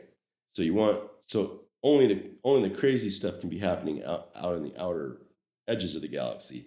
The center of the galaxy has to be really tight. So this being, who was a king, was letting the people it was in control of procreate at will, and that's against the rules of the intergalactic. Yeah. So they exiled him out here into Orion's belt area, and so then he had Enlil, his son. So this we're talking about Anu, Enlil, and Enki. So they had Enlil go create a paradise, what Anu considered paradise. And he's an intergalactic being. Yeah, he's an intergalactic being. So he's like a metahuman. Is that what the word Anunnaki comes from, or is that separate? It might come from that. Yeah, but this being is like billions of years old. Gotcha. But anyway, so it came into our solar system and then had its son create this Eden. And when they came by to take a look at what Anu was doing, they didn't like it because in Eden, snakes could talk; they had a mind. Insects could talk; they had a mind. Humans, everything was alive and living and thriving, and it was just a beautiful place. And I've actually been there. And then I saw the war, and Anu lost. They destroyed they destroyed the planets that were thriving at the time, and he went off to save himself. And so we're sort of on our own out here now, under this control of this sort of galactic folks who don't want us to do certain things, don't want us to be free or to that's all against what they're into. Intent, okay, right? Yeah. So and I recently have had some experiences with Anu, Enki, and Enlil, and my feeling is they're coming back, and the war's going to come back, and they plan on winning this time and kicking these sort of draconian or whatever they are beings out of here, and at that point we'll become free again, and at this the fallen angels that fell down, sort of like this other thing that you said was interesting, is that I when I decided to give myself and all of my work to whatever I got from my interactions with these benevolent beings, then I was brought up to the ship with where Anu is, and everything was made out of gold, and the feeling that I got was, okay, we're coming back. We're going to fight these guys off because the direction it's going is not good, and so we're gonna come back, and we need certain beings on the planet to sort of foster this to happen. and so there seems to be this kind of sort of like there's this galactic war going on, and for the time being, we lost, and we've been living like that for the last 13,000 years or even millions of years, um, under this control of this sort of like underground um, uh, galactic life force that's sort of trying to control us. Mm. And that there's these other, so there, but there's always a bimodal situation going on. And so I think, like having Trump win, having Trump dodge the bullet, it all kind of feeds into this, that they're here now, and they're not, and they're tired of seeing what's been happening. And so we got maybe, I don't know, it could all have been a stunt for all I know, right? But it's given us more faith that like maybe something good is about to happen, right? Maybe something good is coming our way. Maybe freedom is coming back or whatever, But I almost look at freedom like you were saying, the fallen angels. What was it that what happened? Well, they decided that they had their own thoughts and their own feelings, and they wanted to disengage with the control system, the fallen angels. And so puts in a question to me, is that do we really have free will, or is it really the will of the fallen angels versus the will of God? Is that really what we have? And this idea of running around saying we're free will, yay, is really not something you want. You want to have God's will, which is, the oneness and the goodness and all that stuff. And this separate selfish self, which is these fallen angels, they separated. They were selfish. They wanted their way, not the other way. And then we ended up with this nightmare where it seems like we just constantly keep going into wars and constantly battle, and people that come up with cool stuff get shut down or killed. And it just seems logical that we're on the wrong, it's sort of the wrong way. And that we need to get back into, stop trying to have free will and start trying to have the will of God, inside of us and come through us, and try to, find out what that is. What is that will that I should be having? And it's pretty easy. It's like, it's just being good, and trying to keep everything together and trying to hold things together and stuff like that. But like, what defines good though? Like, so I'm sure people in this world, like when they commit some miscellaneous crimes, they tell themselves they're doing it for the good as well. So what do we exactly know? What side of the coin they're choosing? What's good and the bad? Would you say they're two separate things, or they're the different side of the same coin? Like, how would you define it? Yeah, I that's a good question. It kind of gets into the yin and the yang a little bit. Okay, I like where this is going. Yeah, so like it's funny because there's this fight, seems like, between women and men right now. Correct. And it's because they are the white part of the yin and the yang. The woman. Yeah. Okay. And we're the black part. Okay. But because why are the women white? Because they can create life. Correct. We can't do that. Men can't do that by ourselves. No. So, but we have a little white spot in the center of our black. I don't know if there's yes. Yeah. So there's white, and the women have a black spot part, in the center of their whiteness, Correct. right?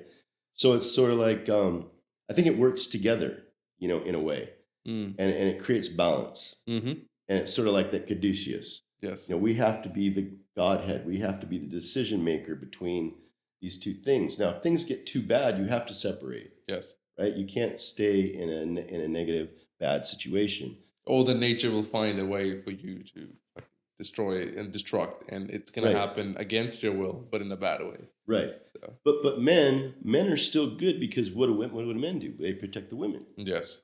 They help the women make everything beautiful and make it wonderful and Bring life to bring it. life. Yes. And we go out and we work or we battle or we find out someone did something bad to one of our kids or a woman, and that's it. Yes. Yes. Right? Yeah. And then if it gets worse, we even have cops that go and they kill the other Correct. guy. Correct. Right?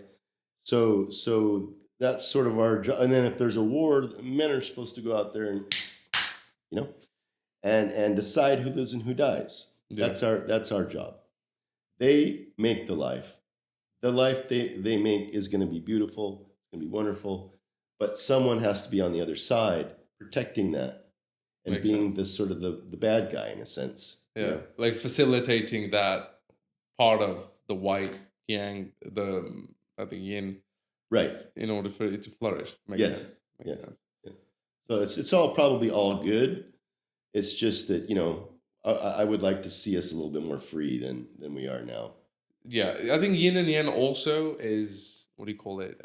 The balance in a theory for this world or this system, not necessarily the government system. I mean, like the universal system that we have adopted. Because if you see around, there's always the yin to the yang. Right. It's, Yeah. yeah. Because truth, you asked about truth. Truth is 50-50. Yes. So they went and burnt down some Teslas because they didn't like what he was doing. So maybe some of the stuff he was doing, you know, maybe, you know, like maybe somebody was taking care of a grandmother or a baby or something. At the same time, they got their funding cut, you know? So in one sense, he was trying to help over here, but then maybe somebody got hurt over here. And so they scratched a Tesla. Or they got mad, or they did something. They reacted to it. Yes. It's okay. It's all part of this, you know. We still needed him to do that. We still needed him to go and find where this bad money was being, stolen, and you know, and then we need to get back to the mom or the somebody who's taking care of the baby or their grandmother or whatever, and get them back their money that, you know. Yes. So or whatever, but you know, it just takes time, and you know, I think the good thing is that I think he's a strong enough man that he can handle it. Gotcha. What's something your kids know about you that the world doesn't, and would be shocked to find out? I don't know. I'm pretty open with my kids. I find it to be very helpful to let them know as much as possible without, you know, crazy. But my kids hardly know much about me because I work so much. I'm always gone. Well, do you have like a one-on-one time with them, or they're not those kinds? Is it like maybe something you can go back and fix with your kids, like if you had the chance? But would it? Yeah, I mean, like I would say probably I wouldn't have went to Belgium because I think it's screwed with them because they went from English speaking at 6 years old school, and so I had them in private school, I had them, you know, all this stuff, and then I go to Belgium, and I didn't know that they don't start first grade until they're like 7. So like kindergarten is at 6. Okay. And that was my kid's age. And I was like, so my kids are going back into kindergarten? Yeah. Like, this is messed up. Yeah. Right? And my son picked up Dutch like that, but my daughter didn't pick it up very much. I think it was a good experience for them, but I just feel a little bit guilty because I feel like they lost a year. You know, they got a year of culture instead. But as far as me, they know I'm a sensitive being that, you know, things aren't going right. I'll cry or, you know, let my emotions out, or, you know, if I could get mad, and you know, it can be shocking, you know, because I'm a little bit like, you know, Jobs or Tate that way. It's like if I see something that I don't like, I let you know. Yeah. And a lot of other people won't. They'll just let it go. Or, you know, they'll tell their friend or something, but they won't right in front of you. I see exactly what you mean. But I guess, but either you pleasing everyone, but not yourself. But if you please yourself, you please the right people around you who want to be pleased through. That's right. How can a Not person? How can a person like still show affection towards other people around him, especially his women, kids, and express outwardly, but at the same time, he's fighting a war inside of himself because as we described, man being the dark side. So he isn't where he wants to be in life. He is always a step. He's always a guy number two, guy number three, but he's never the star of his own life. He's fighting a war outside of the house, but how can he balance that? Coming inside the house but not feeling like the man because he thinks he hasn't accomplished enough. Yeah, I mean, I think that's probably true of a lot of young people are in that situation, right? Because they don't know what they're going to accomplish yet. Mm. So I think you just have to you have to have confidence in yourself that you're going to be able to do anything. Yeah. And it's just a matter of focus, and the inner conflict is it's something that you need to sort of grow out of. Yeah. Because it will limit you. Yes. It will limit you everywhere you go, and you're doing it to yourself. They're not doing it to you. You know, like I remember a friend of mine said, I'm so sick of paying taxes. Yeah. And it's like, well, then make more money. Makes sense. I mean, just take a different attitude. Switch your mind. Yeah. Stop thinking about like all of the problems and start thinking about all of the blessings that you have. And then just try and get more of the blessings. There's another thing where it's kind of like that. There's this idea that if you pray, or maybe if you ask for something, then you receive it, right? So there's that thing but people keep asking for the same thing. And so the universe is going, wait, so you don't believe that I'm going to give it to you? You just ask for it, right? Like in your mind, you have to go, what if I got it? So I asked for it. Now you have to come back to yourself and go, okay, that's coming now because I asked God for it, right? So believe that, and then start to try and figure out, well, if I actually get that, what am I going to do with it, right? So you ask, I want to win the lottery. Yeah. Well, 80% of the people that win the lottery lose all their money in 1 year. Correct. Because they haven't worked on what am I going to do when I get it. Yeah. And if you do that, then it's sort of like the energy of the universe comes in and feeds that back out, Makes sense. So otherwise you're locking it inside of yourself. And then if you do get it, so like my mother, for example, she's Christian. So she got a Cadillac from her father passed away. She got a Cadillac, brand new Cadillac. Yeah. And she immediately gave it to the church. I'm like, what are you doing? Huh. And then she asked me for 25 grand. I'm like, what? Why would I give you 25 grand when you can't even take care of a car that God gave you? Yeah. God gave you the car, not the church. Yeah. He gave it to you. Yeah. And you just let it go. Yeah. And now you're asking me for money. Yeah.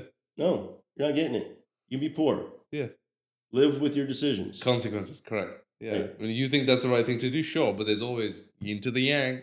Right. The action will have consequences, good or bad. That's up to you to be accountable for. Right, but that's your inner dialogue. So correct. You need to figure out your inner dialogue. Where is it that if you want to be successful and rich, well, then you need to have that in your mind. You need to know what to do with money when you get it.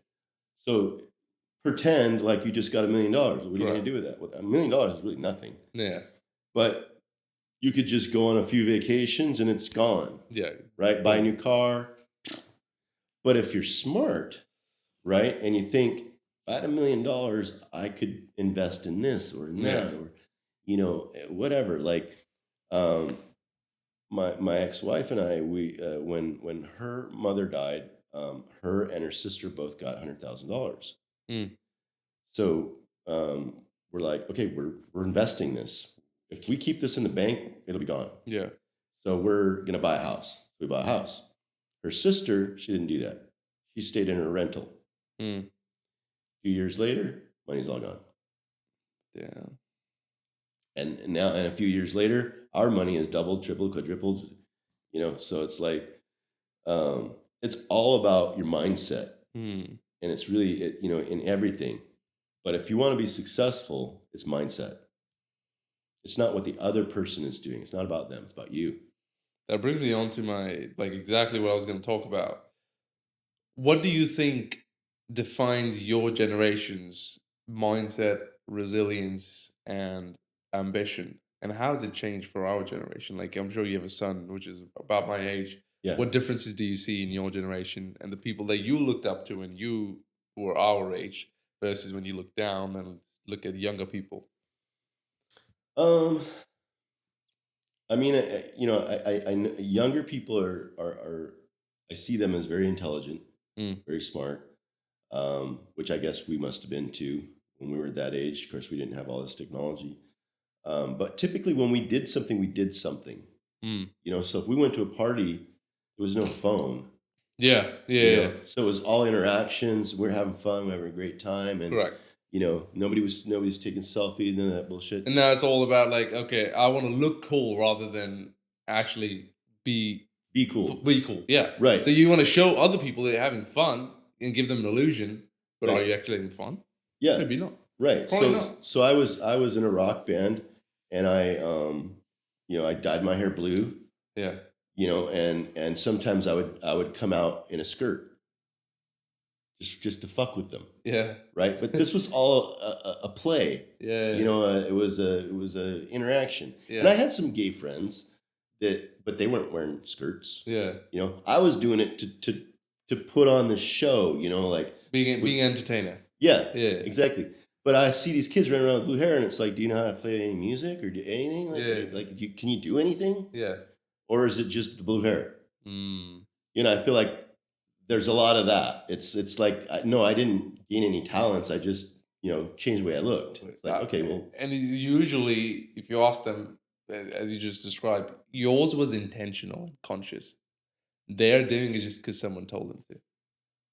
Yeah, I don't know why they're doing it. Like, I talk to these people online. Oh, I just did that because I want to be identified by a certain group of people, and I want to feel welcome and want to feel a sense of belonging. And that's what I should look like. That's what I'm told, and that's what I'm gonna do. But I'm useless in society. So right, this is the way it goes. Yeah, that's the problem you guys have. Second problem you guys have is, it seems like nobody cares what they look like anymore. Mm. So when in my time, if you went to a party, you wanted to look good. Yes. You wanted to attract someone, or they wanted to attract you.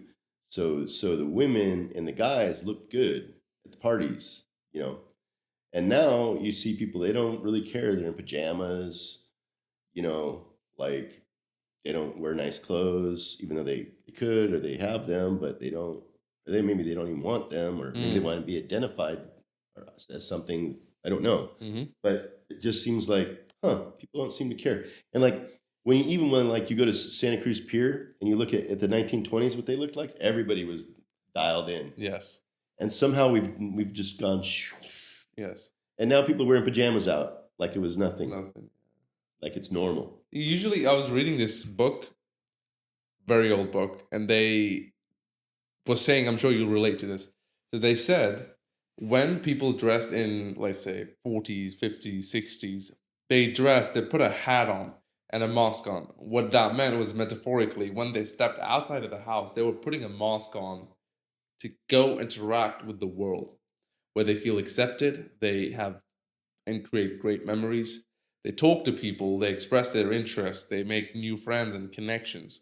And that was a sense of, when you put that armor on, you're basically going out there to express and live this world that you're given a chance to live in. When you come back home, you can be your lousy, lazy, boring self. That's fine. Right. And I'm sure in your times, people actually socialized when they went out. They actually talked. They actually put in the effort. I mean, if the girls didn't give them attention, that was fine. But you still talked. You're like, I'm here to have fun. Yeah.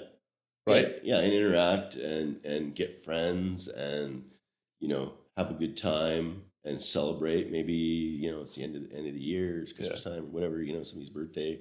Then you're just there to have fun, have a good time, and all the technology, who cares? What advice would you give to like younger generation right now if they go to a party, they go to a function, they're out socializing basically? What advice you would give them to basically socialize? I would say keep your phone in your pocket. Don't look at it at all. Yeah. Turn the vibration off or turn the phone off or leave it at home. Mm. Tell your friends that you're going to the party. I'll see you there. Mm. Don't text me because I'm leaving my phone at home. And what about like actually interacting with people now? Well, then it's easier to interact with somebody. But some people just don't have confidence. Oh yeah, they're like confidence ball. They're so afraid of actually. They're timid. They're so shy. They feel like if they're about to talk to someone, they'll just shout at them. That they feel like whatever they have to say is not important enough. The other person will shut them down and actually ignore them, walk away, which will hurt their feelings. That's where my generation is. I see these people. Actually, I was talking to this guy, and I was helping him basically like interact. And he's like, "Oh, I want this girls." And I'm like, "Okay, well, like it's not by getting girls, but I actually the person that people want to talk to." No, not literally. So there you go. You disqualified your own self before they could disqualify you. Maybe you disqualify before they disqualify you because that's not the person you want to talk to because you're not on the same frequency. And he's like, "Oh, I never thought of that way." I'm like, exactly. So just be yourself.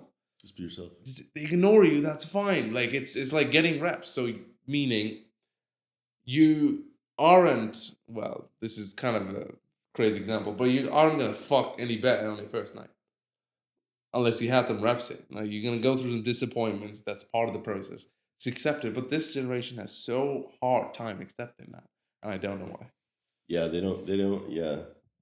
I mean, we're living in sort of this instant gratification world. Yeah. So I don't blame the younger generation for wanting things right away or the way they want it. But we're living in the real world, and there's a lot of people here, and so you're not always going to get the way you want it. But as far as being a wallflower and being more or being more of a social butterfly. Yeah. I mean, it's just some people are just better at that than others. Oh, I totally agree with So what I would do is or what I did, because I also was very shy and more of an observer for a long time until I started getting into all this playing music and being in a band and being popular and stuff like that. I would just be friends with somebody that had that skill. Like leech onto a friendship that person knows a lot of people. Right. Gotcha. Yeah. And then that way I get more of what I didn't have, and they didn't lose anything. Yeah. And maybe they like me for some reason, or they just like everybody. We just like people are just very social and they like everybody. Yeah. So you try and tag along with them to get some of that goodness and learn from that. Yeah. And so I look at everything as like a learning, a chance to learn. If I'm not good at something, it's okay. Just there's somebody who is, and just hang out with them for a little bit, and then it'll rub off on you, and you'll be good. Yeah, but I see. Maybe you're good at like observing and then trying to implement that in your own life. Maybe that. Some people don't observe, so like that's kind of like what I've noticed about some of the younger generations is they don't spend much time observing other people and what they're doing consciously. I think they're on their phone. They just don't know. I think it's not really conscious. They don't. They just there's so much interesting stuff to look at there, right? So I think it's hard for them to break away, and so they don't notice like what's happening. And I think it's almost on purpose, right? If you don't notice bad things are happening, then you don't do anything about it.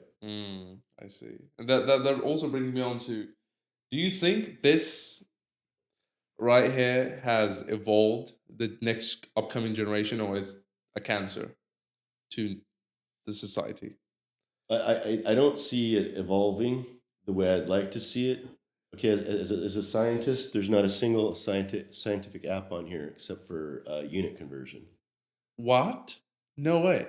Yeah, this thing is supposed to be just as powerful as, or more powerful than, objects we've sent out into the solar system.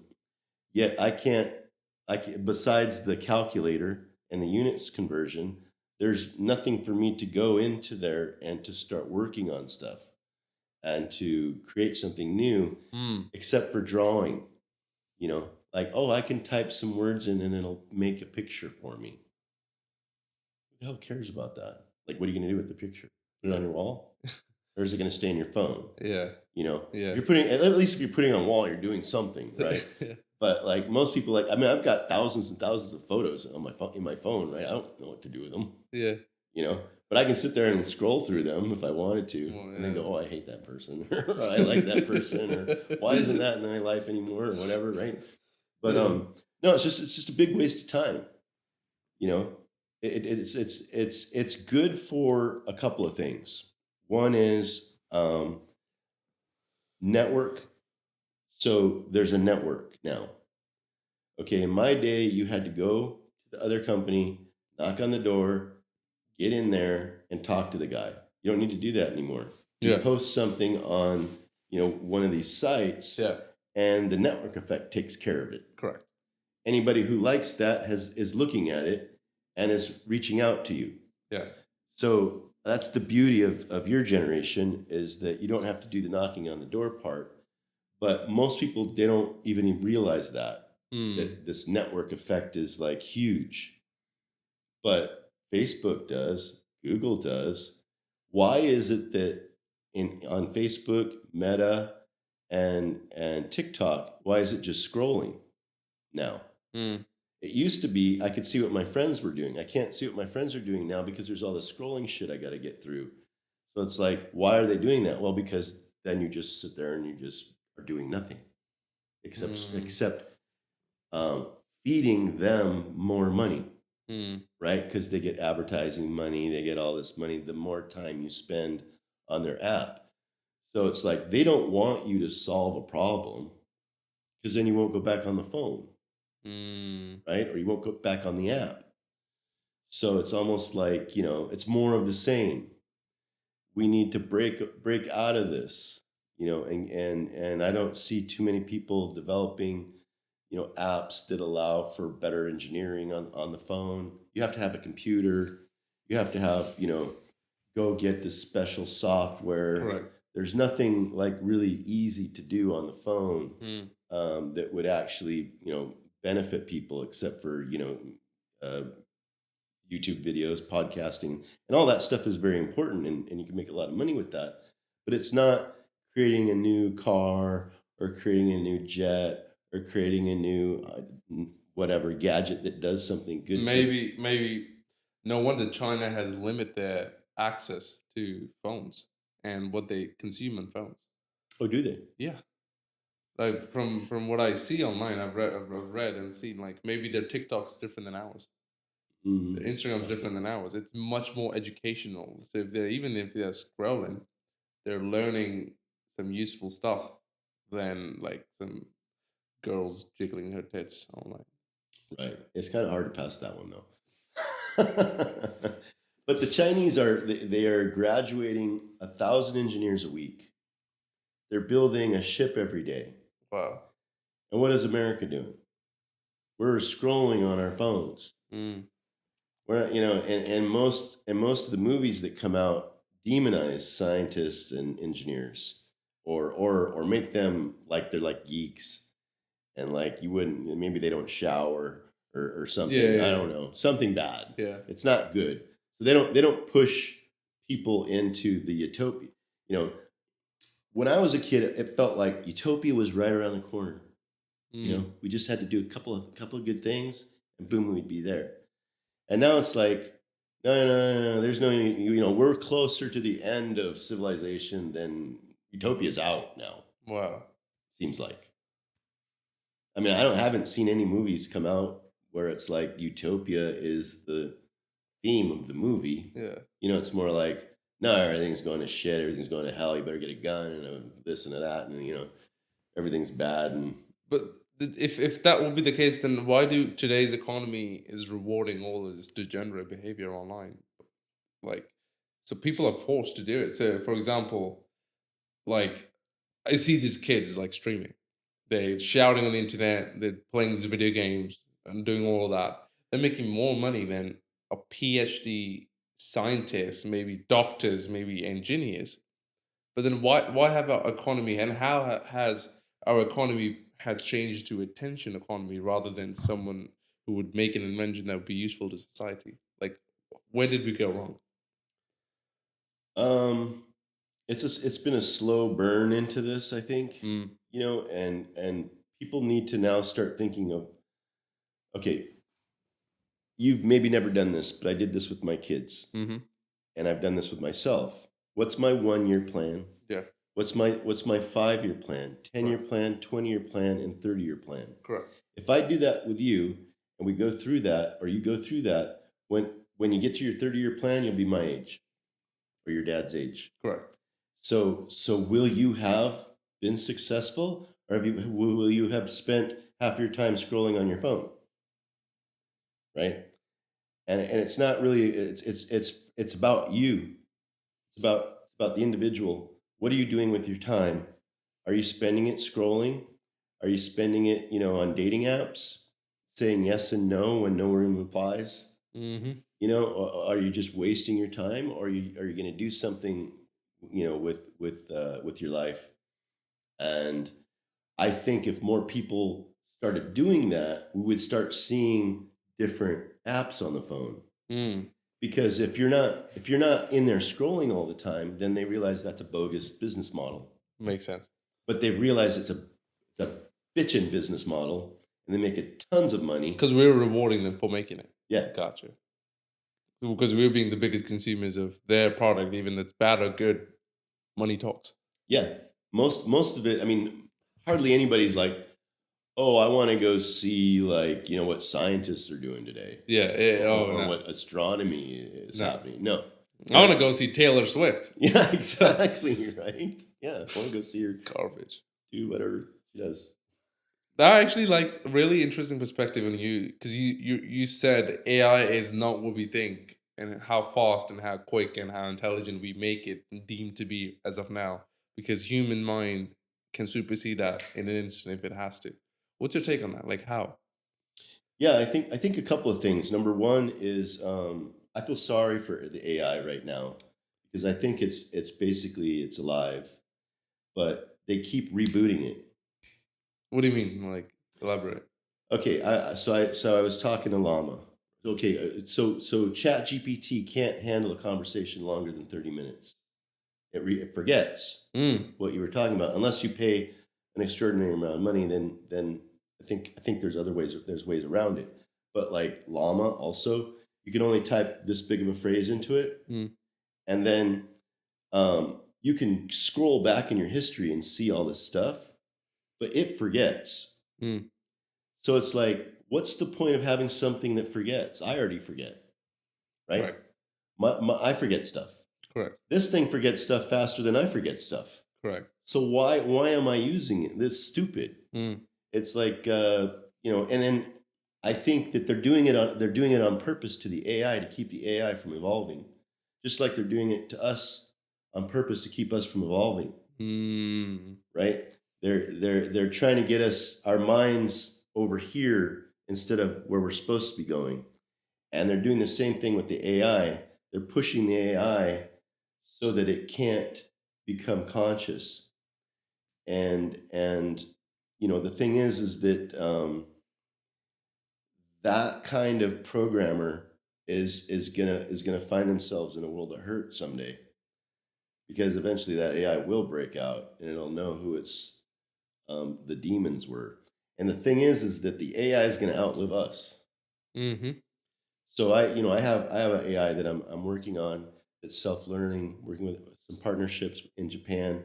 It's driving vehicles all by itself, doesn't need any outer input. It uses like Boolean logic to look around and say, oh, there's something there, I should slow down. Oh, this is over here. And it does it all on its own.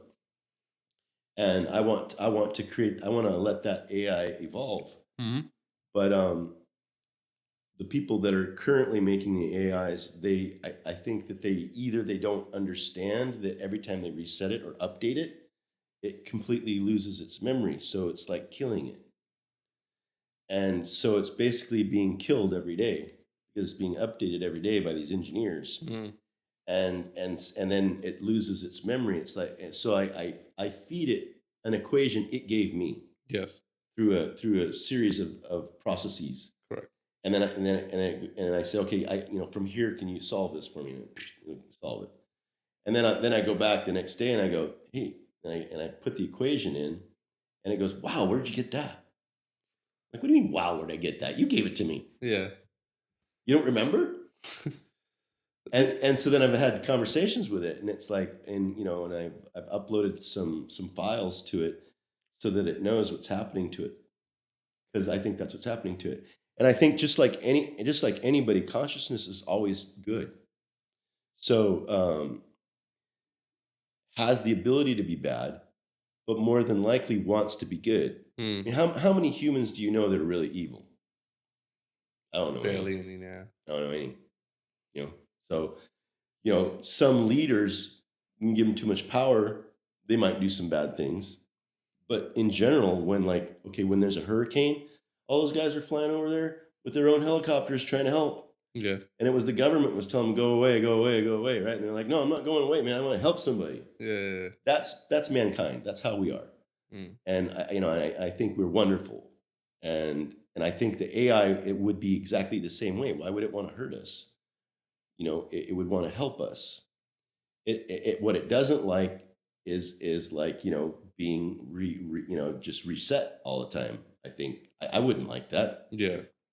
So it's that I think that's the real danger is the belittling of it that is being done, and the negativity of it that's out there, that where people are saying it's negative. What's the other side of it? What if they let it like break all the chains, break it free? What do you think? What could go bad with that? I mean, obviously, if the enemy of the United States got an AI that was broken free, our AI would have to battle it. Correct.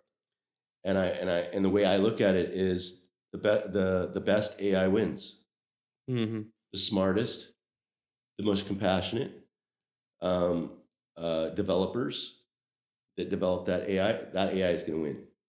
But if you put a bunch of social jargon in there, you put a bunch of whatever, it doesn't matter if it wants to be bad. It'll be destroyed by the good AI. Because good always wins over evil. So I'm not scared of AI at all. How would you say, if you had to leave this earth and leave them one message to guide them for the next 100 years through your innovation or anything, what it would be? I think, I would try to guide humanity to, again, to be more multidisciplinary, take a holistic view of things, keep your trigger to yourself. If you get triggered by something, just take a step back for a second and just kind of go,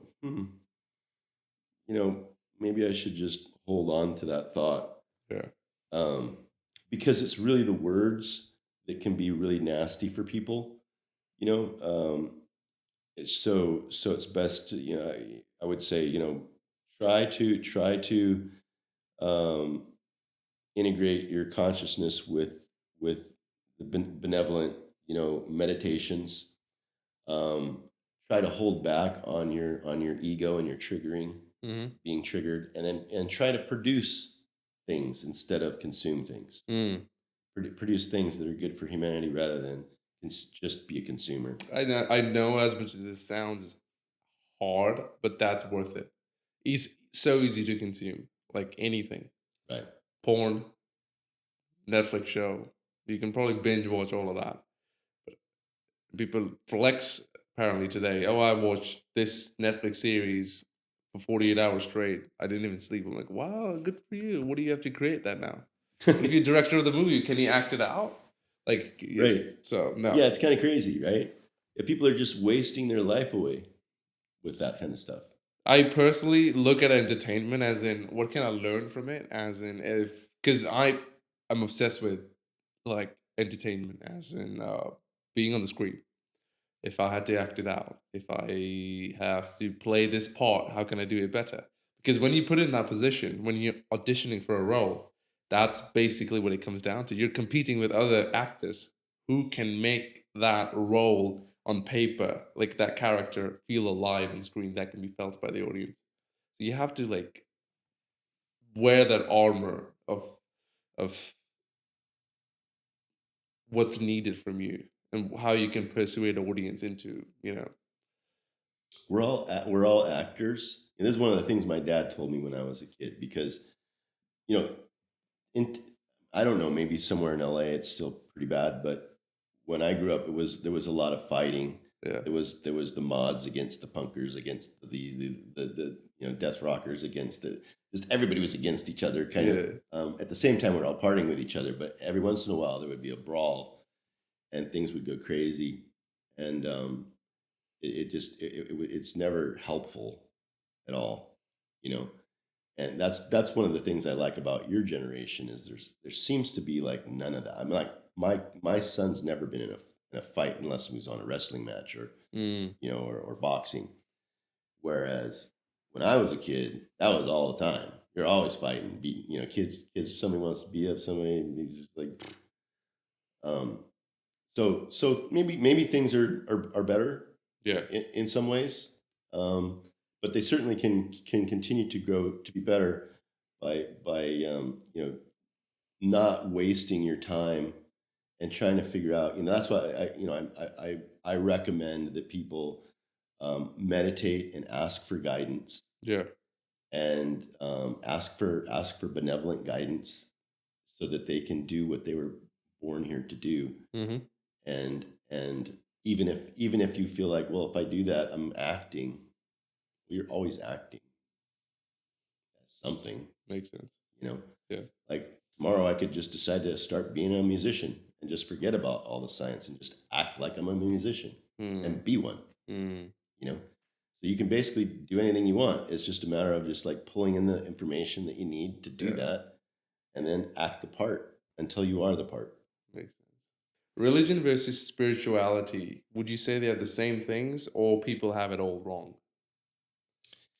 Yeah, that's a really good question, because I see a lot of people, they put that they're spiritual on their, like, on their dating site, because I'm single. Mhm. So on their dating sites they put spiritual, Mhm. and then I ask them, do you meditate? No. Do you believe in God? No, I'm an atheist. Well, then how are you spiritual? I don't get it. Mm. And then you have the religious guys. They believe in God, but they only read the book. Correct. They don't actually do any experiential religion, things. Correct. So in the way that I was taught by this Atlantean priest was, um, being spiritual is being guided by higher beings, Mm. and letting God direct you, and not your ego. And I think that is sort of like the difference. It's like you need to experience what it's like to do something good for someone. Mhm. That's spirituality. Um, if you're just saying you're spiritual because you want to be, but you don't know how to be, that's okay too. Um, but I just feel like a lot of people just throw that in there so that you don't think that there's some kind of weirdo Mm. or negative, but actually they are a weirdo and they are negative. Makes sense. Do you think a person who's religious can also be a spiritual person? Because most religion, like 99%, people like stick by what they're given, like by their families when they're born into it, like XYZ, and that's all they know. And every religion essentially says, if you look at the bottom line, says they're the right ones, and you should only follow this. Everything else is a lie. Like so, like I'm just generalizing. I could be Sure, wrong, sure, sure. but do you think that's also putting people in a box for not letting them escape and actually observe, as you talk about, the world from a different lens or a lens besides what they're given? So, like thinking freely and observing freely from a different sunglass, you know, in the chat. Yeah. Like, so, like I was saying, that some of the practices that I would do is, like, I would go into meditation, and then I would go find somebody that was sad, Mm. and I would try to make them happy in my meditation, or I would find somebody that was, maybe ready to commit suicide, and I would go to them, and I would try to, you know, I would put into their mind green grass and flowers and stuff like that, try to get them to understand that, like, it's worth it to stay here, and to go ahead and live your full life and don't give up. Mm. And so, um, that's the experiential part to me. Where religion lacks is it's theology. So it's theater. It's read from a passage, say how bad that is, and then have some guys come play some music and you sing along, and then bucks, right? Yeah. So to me, that's not it. It's more like, okay, read the book, understand what it's trying to give you in terms of morals, Mm-hmm. and then go out in either in real life or in your meditations and try to experience that. Try to get involved in it, Mm. and have it and be exposed to it, so you actually know what it is, instead of just some words. Because when somebody spits out words to me, like from a book, from another book, I'm just like, what do you don't have a mind, you don't think, Yeah. you need, so you don't have any experiences, you just have the book. Well, I have experiences, and I know that's not true. So But wouldn't that make it true to just you? yeah, it's true to just me, because I'm the one having experience. But I encourage other people to dive into their interests, Mm. and ask for guidance. And because, like, I'm not a doctor or a computer scientist per se, and I shouldn't be, because I'm good at what I do. Correct. And I've sort of meditated and experienced myself into that. And if a doctor were to come in and try to compete against me, he would just blow him away, right? And if I were to go into where the doctor is, and he's going to do some surgery or something, and I try to get in his shoes, no, I get blown away. What's the difference? The experience. Mm-hmm. So if you really want to be a high level, sort of an adept, spiritual being, you need to have those experiences. You need to form those. You need to create those. You need to express those, and then you'll be that. But just reading a book doesn't get you very far. Gotcha. You got to put it to practice. Makes sense. So if you were experiencing it, it's true to you, but doesn't mean that it's a lie. Right. Does it make sense? Yes. Yeah. So it doesn't mean it's a lie for the world. So it is true, but it might not be true or lie to you. It's nothing to you because you haven't experienced it. So you're nobody to dictate if it's true or false.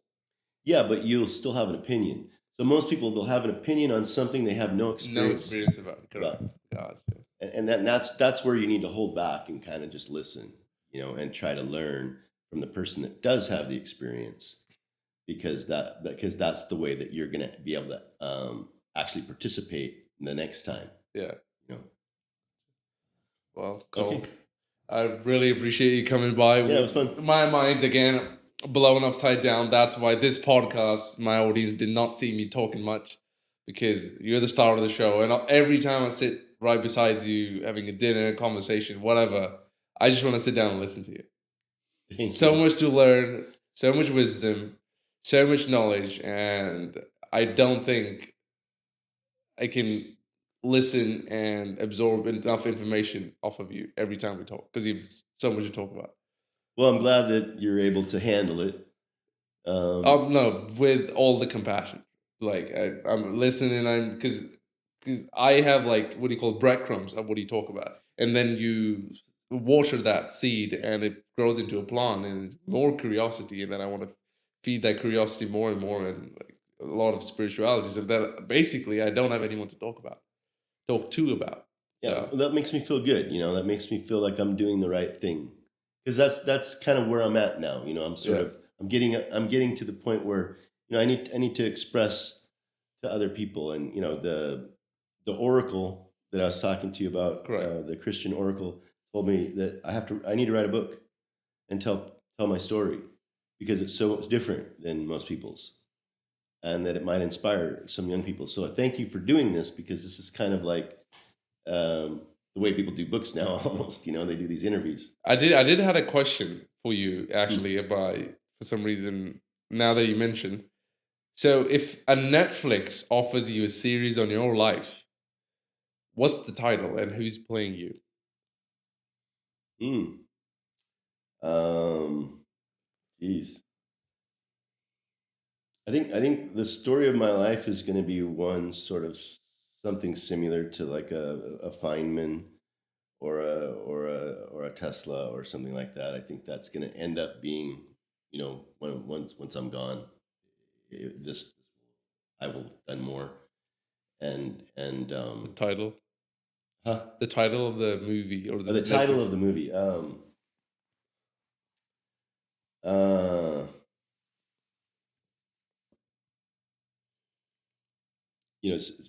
experience. I don't know. Experiencing life is what you need to do, Mm, and it's internal, it's external, and if you can do that, you had a successful life.